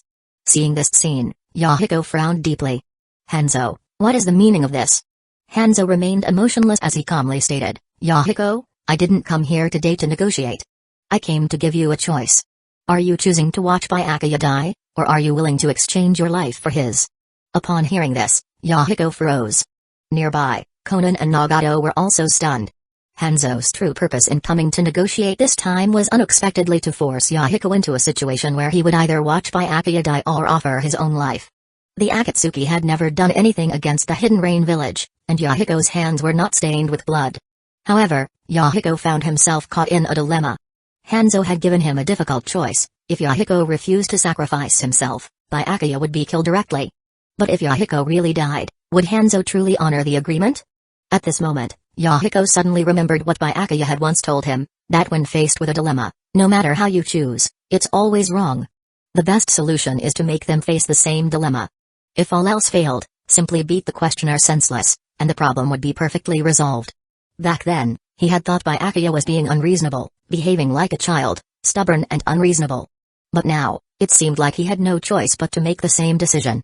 Once trapped in a trap of self-proving, he would completely lose the initiative. After signaling to Nagato and the others behind him, Yahiko showed a determined look, advancing towards Hanzo while voicing a soul-searching question. Hanzo, I can agree to your demands, but how can you guarantee you won't break your promise? Upon hearing this, Hanzo smiled faintly, then replied seriously, I swear by the name of Hanzo of the Salamander, I will absolutely not betray you. And losing your Akatsuki won't be so terrifying.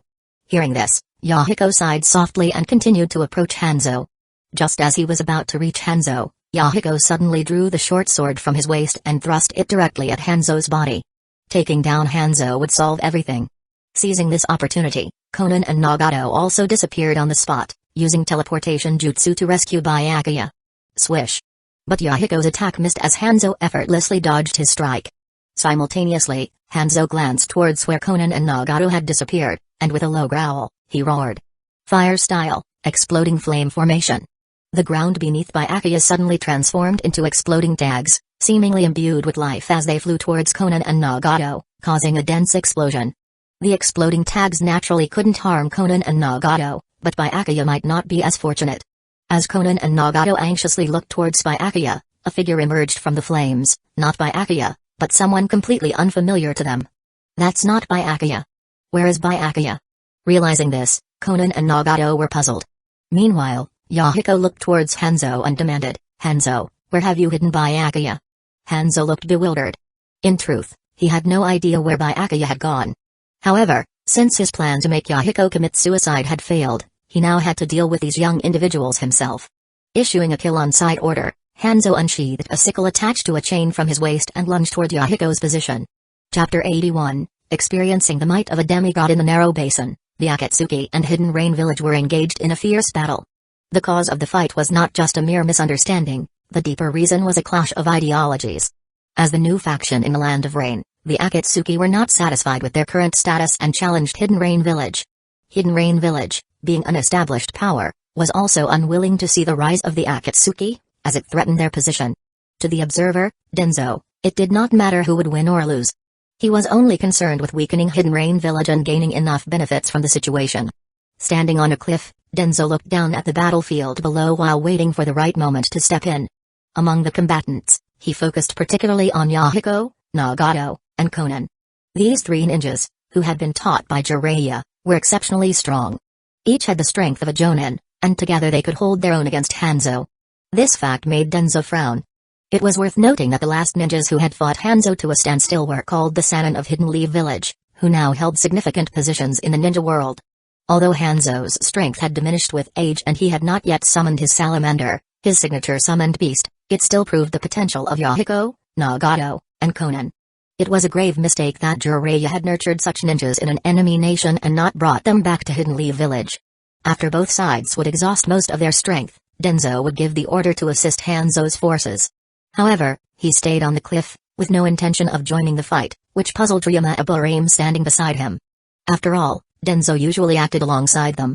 Denzo glanced at Ryuma, understanding his thoughts but feeling no obligation to explain. The reason he had not joined the battle was that he sensed something was amiss. Just moments ago, he had witnessed the explosion of an explosive tag array, but the person at the center of the explosion was not Byakuya, but someone else. So where exactly was Byakuya? What was Byakuya planning? These doubts made Denzo hesitant. The current situation was completely out of his control, and his instincts told him not to act rashly and to be ready to retreat at any moment. Down below. Utilizing his instant water technique, Hanzo dodged the explosion of the explosive tags and reappeared several meters away. He wiped the water off his face and looked in the direction of Yahiko, Konan, and Nagato, with his eyes filled with wariness. Yahiko, Konan, and Nagato all possessed the strength of Jonin. Yahiko was the easiest to deal with. His style was the most traditional, relying on one or two signature jutsu and passable taijutsu. Hanzo could take him down in less than a minute in a one-on-one fight. But Konan and Nagato were much more challenging. Konan's paper style, secret technique could neutralize Hanzo's taijutsu. to counter her, his water-style techniques were not significantly effective against her. He could only rely on his advanced teleportation jutsu to continually dodge. Nagato's taijutsu was poor, even worse than an average Chunin, but he possessed many strange abilities. Hanzo did not even try to get too close to Nagato, always avoiding direct confrontation with him. When the three of them joined forces, Hanzo felt unprecedented pressure, greater than he had felt when fighting the Sannin in the past. He couldn't tell if it was because he had grown old or because these young ninjas were exceptionally strong. Bansho Tenin. Universal Pull. Hearing Nagato's muffled chant, Hanzo quickly used his instant water technique to dodge, landing on a rock. He looked up at the cliff, his heart filled with anger and helplessness. What kind of jutsu were these mysterious gravitational and repulsive forces? Why hadn't Denzo joined the fight himself? Wasn't he worried that after Hanzo was taken down, these brats would gang up on him? Or had Denzo secretly allied with the Akatsuki? Shinra Tensei. Almighty Punch. Barely dodging the repulsive force attack, Hanzo was hit directly by an explosive tag, causing his internal energy to surge, breaking several ribs. Wiping the blood from his mouth, Hanzo glanced at his heavily wounded subordinates. He had used all his conventional jutsu and still couldn't deal with these Akatsuki brats. The only option left was to rely on his salamander and unleash an indiscriminate poison attack. Even though it would kill many of his own men due to its indiscriminate nature, there was no other choice left. Using his substitution technique again, Hanzo put several hundred meters between himself and his opponents. Biting his finger, he slammed his hands on the ground and shouted, "Summoning technique." Instantly, a thick white smoke formed at the spot. Upon seeing the white smoke, Yahiko, Konan, and Nagato immediately pulled back and called out to their subordinates, "Everyone, fall back 5 kilometers and put on your gas masks." The Hidden Rain Village ninjas and Hidden Leaf Village's root members also quickly donned their masks as well, all having heard of the deadly poison of Hanzo's salamander.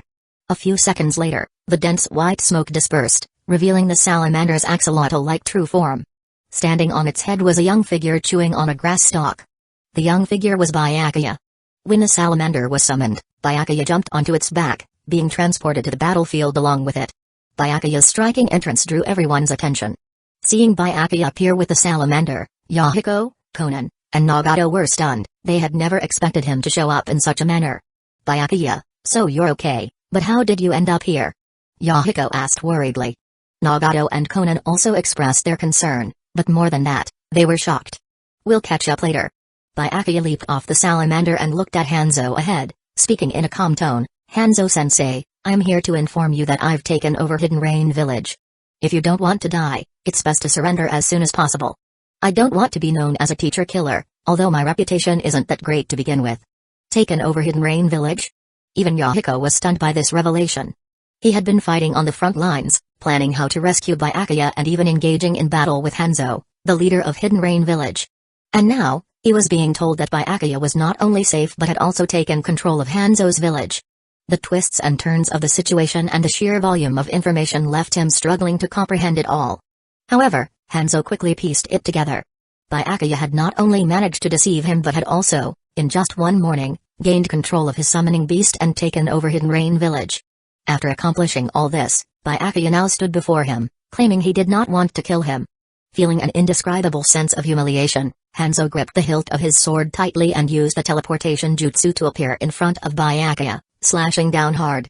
However, Byakuya merely glanced at Hanzo before the adamantine chains behind him blocked the attack. "If Hanzo-sensei wants to fight, then as your student, I have no choice but to experience the might of a demigod firsthand." Chapter 82, The Demigod Has Grown Old. Uzumaki Clan Sealing Jutsu, Adamantine Sealing Chains. Hanzo, knowledgeable and experienced, immediately recognized the sealing technique Byakuya used, his expression darkening further. He had originally thought that Nagato was the only Uzumaki descendant within the Akatsuki, but he hadn't expected Byakuya to also be connected to the Uzumaki clan. Recalling that Nagato and the others were Jiraiya's disciples, Hanzo began to suspect that all of this might be a Hidden Leaf Village conspiracy. After all, no matter who won or lost this battle, Hidden Leaf Village would benefit. However, he knew Denzo well enough to understand that Denzo's personal interests always outweighed those of the village, so the outcome of this battle was still uncertain. As long as Denzo joined the fight, there was still hope for victory on their side. Thinking this, Hanzo looked towards Denzo's direction. Following Hanzo, all eyes turned to the cliff, focusing on Denzo. Feeling the eyes on him, Denzo's face darkened. He immediately turned and fled, leaving only a few loyal subordinates behind, disappearing from the cliff. If Hanzo had gained the upper hand, Denzo would have naturally gone to claim benefits, solidify their friendship, and capture valuable prisoners for research. But the current situation suggested that Hanzo had grown old. Facing Jiraiya's 3 disciples was already very strenuous for him, and the hope for victory was very slim. Byakuya's appearance was the final straw that shattered Denzo's intention to get involved. In the end, Hanzo, who had his salamander controlled, had lost his value. Sensing the direction Denzo fled, Byakuya squinted slightly, then turned to Hanzo and said, "Hanzo-sensei, your reinforcements seem to have run away." Hanzo didn't need Byakuya to point it out to understand that Denzo had betrayed him. However, he didn't have time to dwell on the betrayal. He was facing 4 young but powerful elite Jonin. Leader Yahiko, Nagato, Konan, you should deal with the rest of the soldiers. Byakuya stopped Yahiko and the others who were trying to encircle Hanzo and walked straight towards Hanzo himself. He wanted to use Hanzo, the so-called demigod, to test his own strength. Exchanging glances, Byakuya and Hanzo wasted no words and immediately clashed. The first round was purely a taijutsu battle. Byakuya felt the pressure from Hanzo's swift attacks. The fierce onslaught left him no time to use ninjutsu. He had to rely on the passive abilities of his paper style, to dodge Hanzo's slashes. The second round was a battle of ninjutsu. The paper release techniques rained down like a storm, clashing against Hanzo's water release jutsu. Byakuya felt immense pressure. Unlike the typical water style, techniques that rely on sheer force, Hanzo's water techniques were incredibly cunning. He timed each water style perfectly, interspersing small, unpredictable jutsus in the gaps of their combat. Despite his passive paper style abilities, Byakuya was still covered in wounds. After several exchanges, Byakuya began to understand Hanzo's skills. Hanzo was a ninja who had mastered traditional techniques to their fullest potential, truly deserving of the title of demigod. First, Hanzo's taijutsu was exceptionally strong, likely capable of instantly defeating an average Jonin in his prime. Second, when combined with his salamander, Hanzo could release poisonous gas to clear the battlefield, making him a balanced fighter in ninjutsu, taijutsu, and ganjutsu, the pinnacle of what a mortal ninja could achieve. The only drawback was that Hanzo didn't possess any KK Genkai. He was merely an ordinary person. Now, having lost his salamander and expended much of his stamina in prolonged battles, Hanzo was showing signs of fatigue and could no longer afford to sustain any more injuries. Byakuya, on the other hand, was different due to his Uzumaki bloodline and wood style inheritance. His basic stats were exceptionally strong, and his flesh could regenerate instantly, only requiring minimal chakra expenditure. Thus, even though his taijutsu and ninjutsu proficiency were not as high as Hanzo's, Byakuya still managed to gain the upper hand. Seeing Byakuya's wounds heal at a visible rate, Hanzo's lips twitched slightly. He hadn't expected Byakuya to possess such strength. If Byakuya was this powerful, why did he join the Akatsuki? Wouldn't joining Hidden Rain Village have been better? After pondering for a moment, Hanzo removed his gas mask and began to breathe freely, allowing the poison within his body to disperse around him, holding nothing back. Clang! Hanzo and Byakuya clashed once more, their blades striking sparks.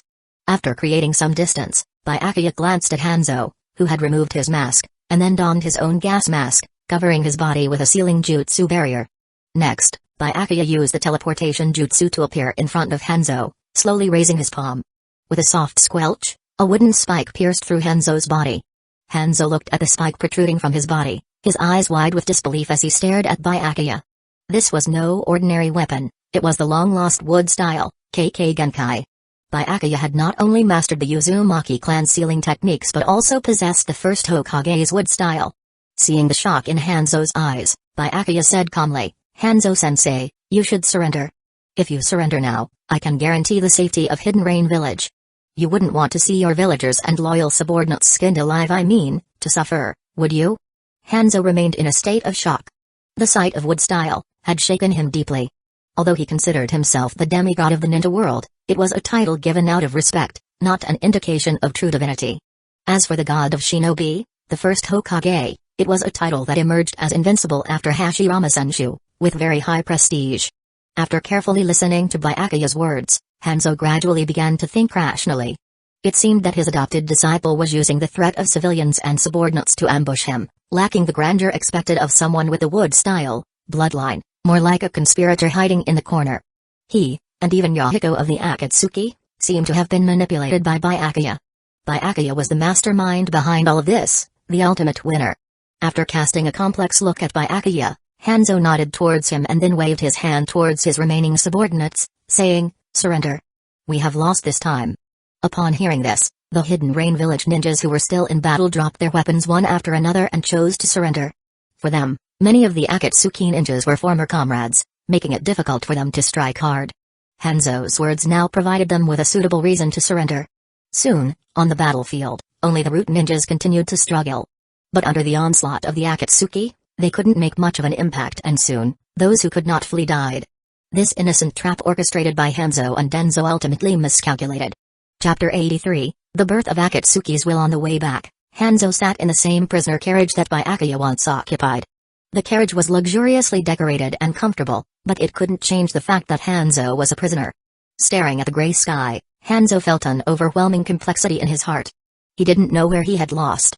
Was it due to the decline in strength that comes with age, or because he had lost his conviction?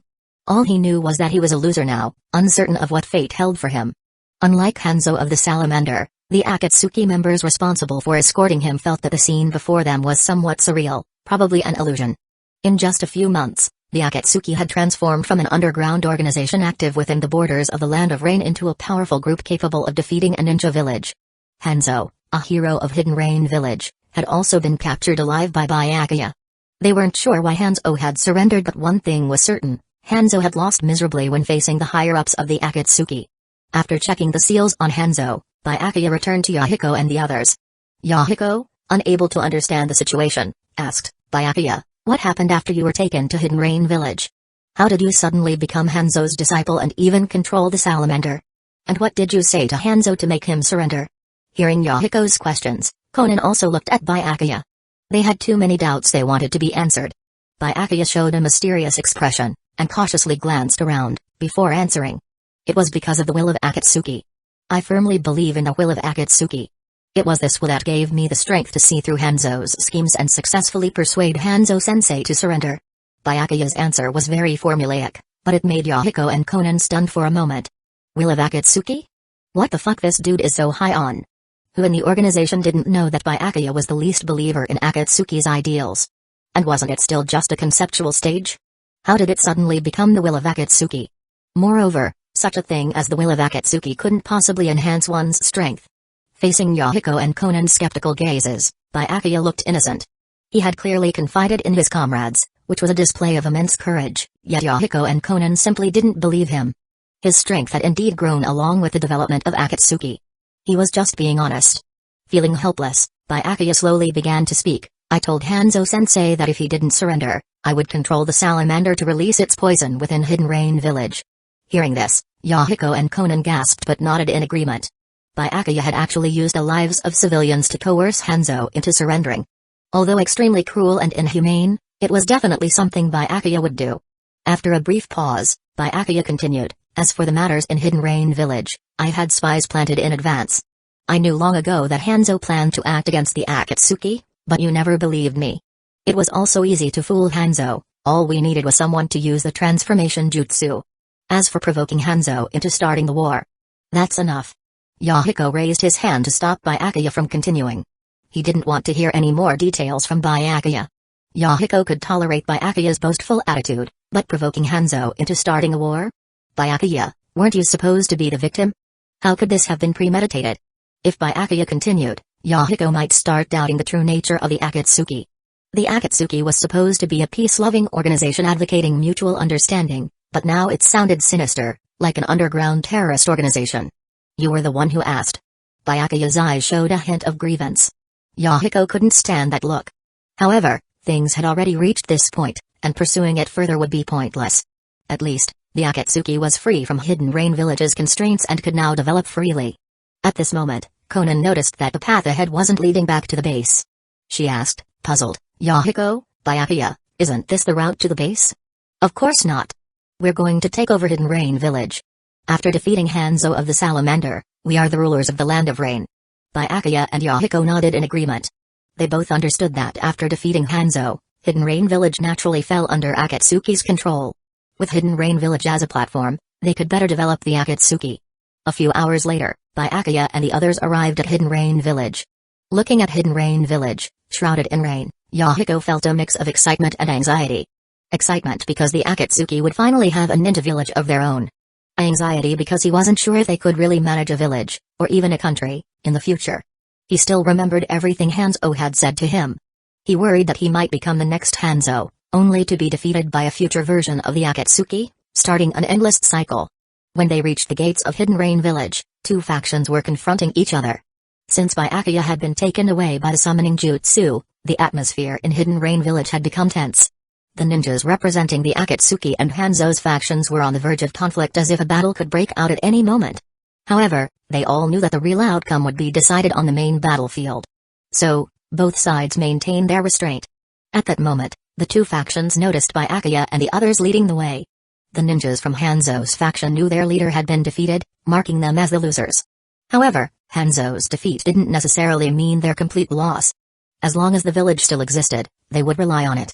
They put down their weapons and greeted them with humble smiles, showing respect as they approached. Lord Byakuya, welcome, welcome.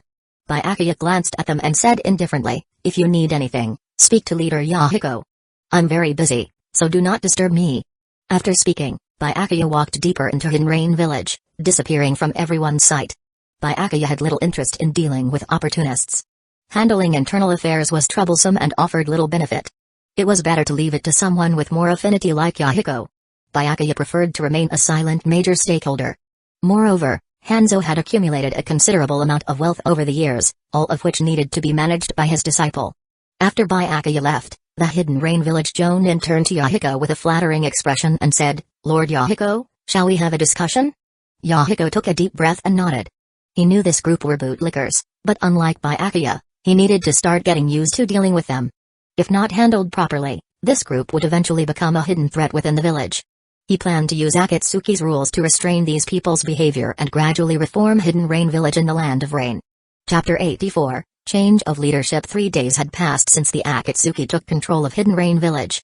In this short period, the ninjas of Hidden Rain Village had transitioned from initial anxiety to gradually adapting to Akatsuki's rules. Overall, the Akatsuki's regulations weren't much different from those during Hanzo's rule. However, the newly appointed Yahiko was far more diligent than the complacent Hanzo. Yahiko not only handled the Land of Rain's various requests punctually but also showed great concern for the villagers and the lower-ranking ninjas. These efforts were enough to endear Yahiko to the villagers of Hidden Rain Village. Under Hanzo's rule, the village had been a place of misery and hardship. Of course, in these few days, several remnants of Hanzo's faction noticed Yahiko's leniency and attempted to cause trouble. However, they often disappeared without a trace before they could act.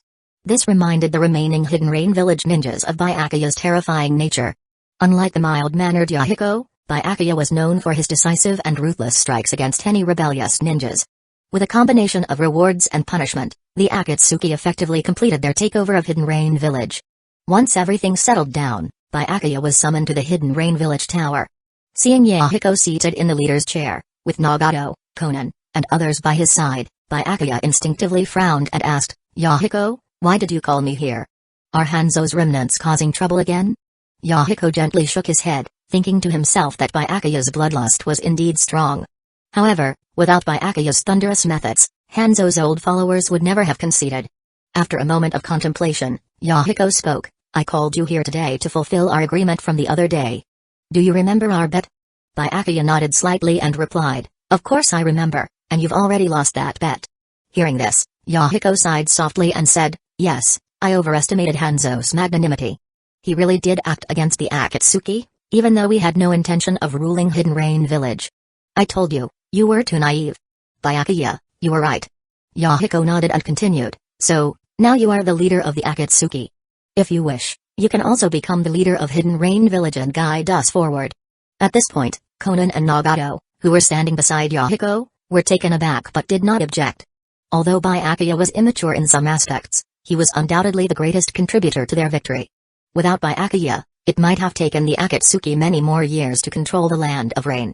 More importantly, Yahiko realized his own weakness and acknowledged that he was not fit to be the leader of the organization.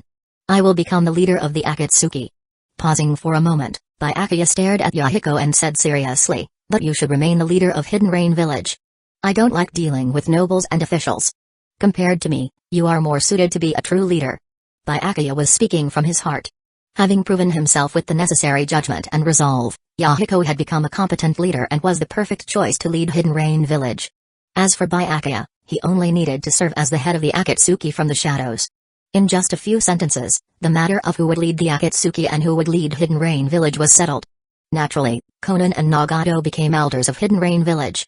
Following this, Yahiko earnestly asked Byakuya how to manage Hidden Rain Village and the Land of Rain. Unlike previous occasions, Byakuya didn't boast.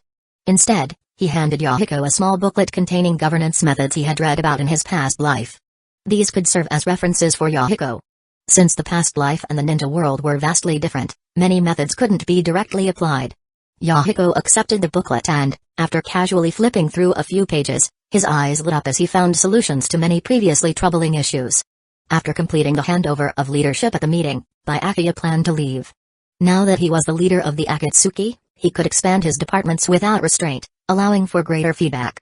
Before leaving, Byakuya suddenly remembered something important and turned to look at Yahiko.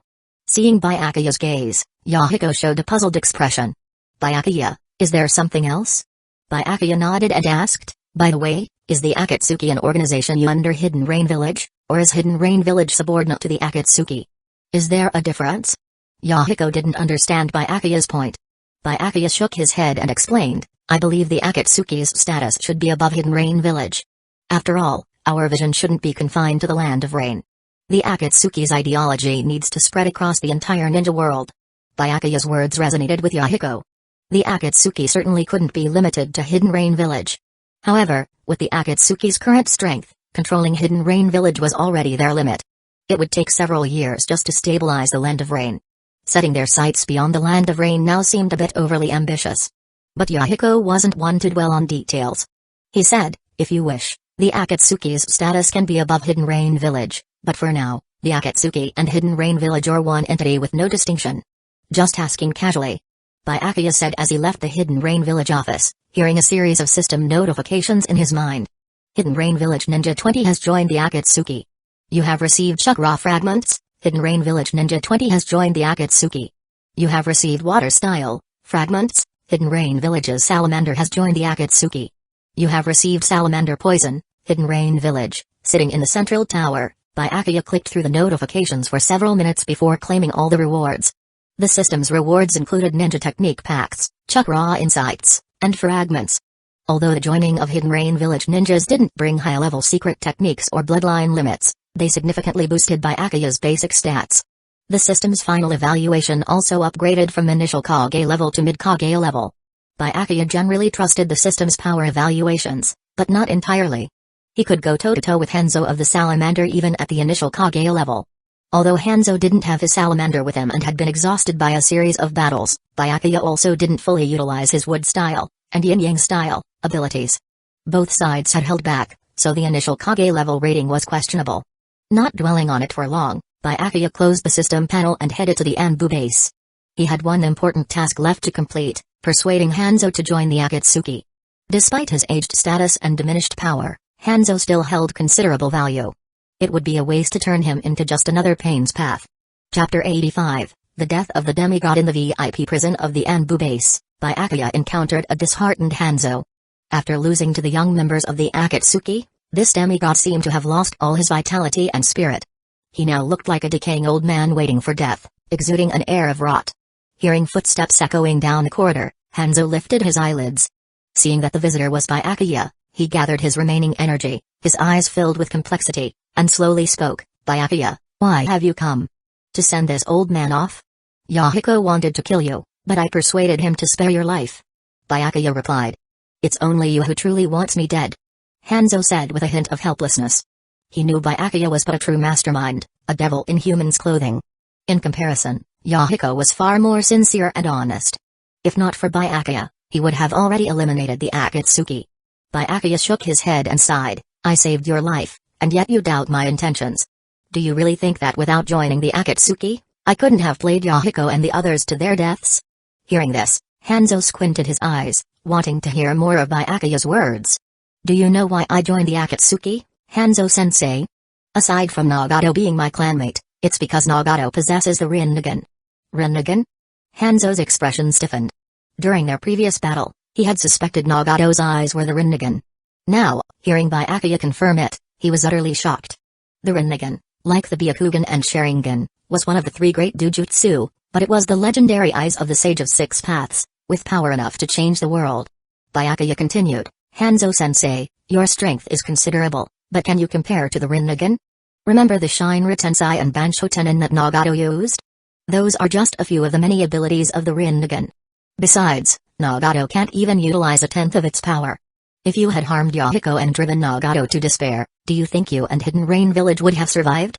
I was merely preventing Nagato and the others from losing hope. If they lost hope, the world would have followed the path of true bloodshed. Hanzo fell silent, his back drenched in sweat.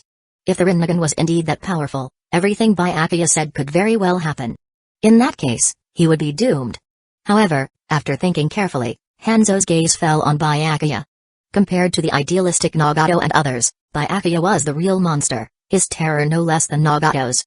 First, Byakuya was 3 to 5 years younger than Nagato, yet his mind far surpassed his age. Second, Byakuya's strength was not to be underestimated. He was proficient in Uzumaki sealing techniques, the secret art of paper style, and possessed the wood style, bloodline limit. In their recent battle, he had forced Hanzo to surrender through sheer force. At this age and strength, not even the resurrected first Hokage could compare. Realizing this, Hanzo's eyes filled with dread as he cautiously asked, Byakuya, what do you want from me? What is your ambition? Ambition? Byakuya sneered, then sighed as if remembering something, perhaps to see a world filled with peace, or maybe to restore the fallen Hidden Eddy village. Hidden Eddy village? So, you're a Uzumaki ninja. Seeing Hanzo taking the bait, Byakuya nodded slightly. I was once a ninja from Hidden Eddy village. Finding Nagato and the others was part of my plan to rebuild a new Hidden Eddy village here in the Land of Rain. But I just changed my mind. I think the new Hidden Eddy village should be established in the Land of Whirlpool. To achieve this goal, I need to amass enough strength to seize that land and still have the power to fend off any counterattacks. Hanzo stared intently at Byakuya and countered, rebuilding a nation. What a lofty ideal. And what about your wood style, bloodline limit? I don't know either. It awakened recently. Byakuya said, feigning confusion. But this bloodline is excellent for controlling people. I plan to plant a wood style seed in you to prevent you from contacting your old subordinates. If I've chosen to surrender, I won't cause trouble. Hanzo said, his tone resigned. But I'm curious, how will Yahiko and the others react when they learn about your ambition? Yahiko will not betray me. I will assist him in developing Hidden Rain Village and the Land of Rain. If we can't develop Hidden Rain Village into a village that surpasses the 5 great shinobi villages, then there's no hope for Hidden Eddy Village's restoration to begin with. Byakuya paused, then extended his hand towards Hanzo. So, Hanzo-sensei, are you willing to join my Akatsuki and make the Land of Rain great again? Make the Land of Rain great again? Hanzo muttered, seeing in Byakuya a reflection of his younger self.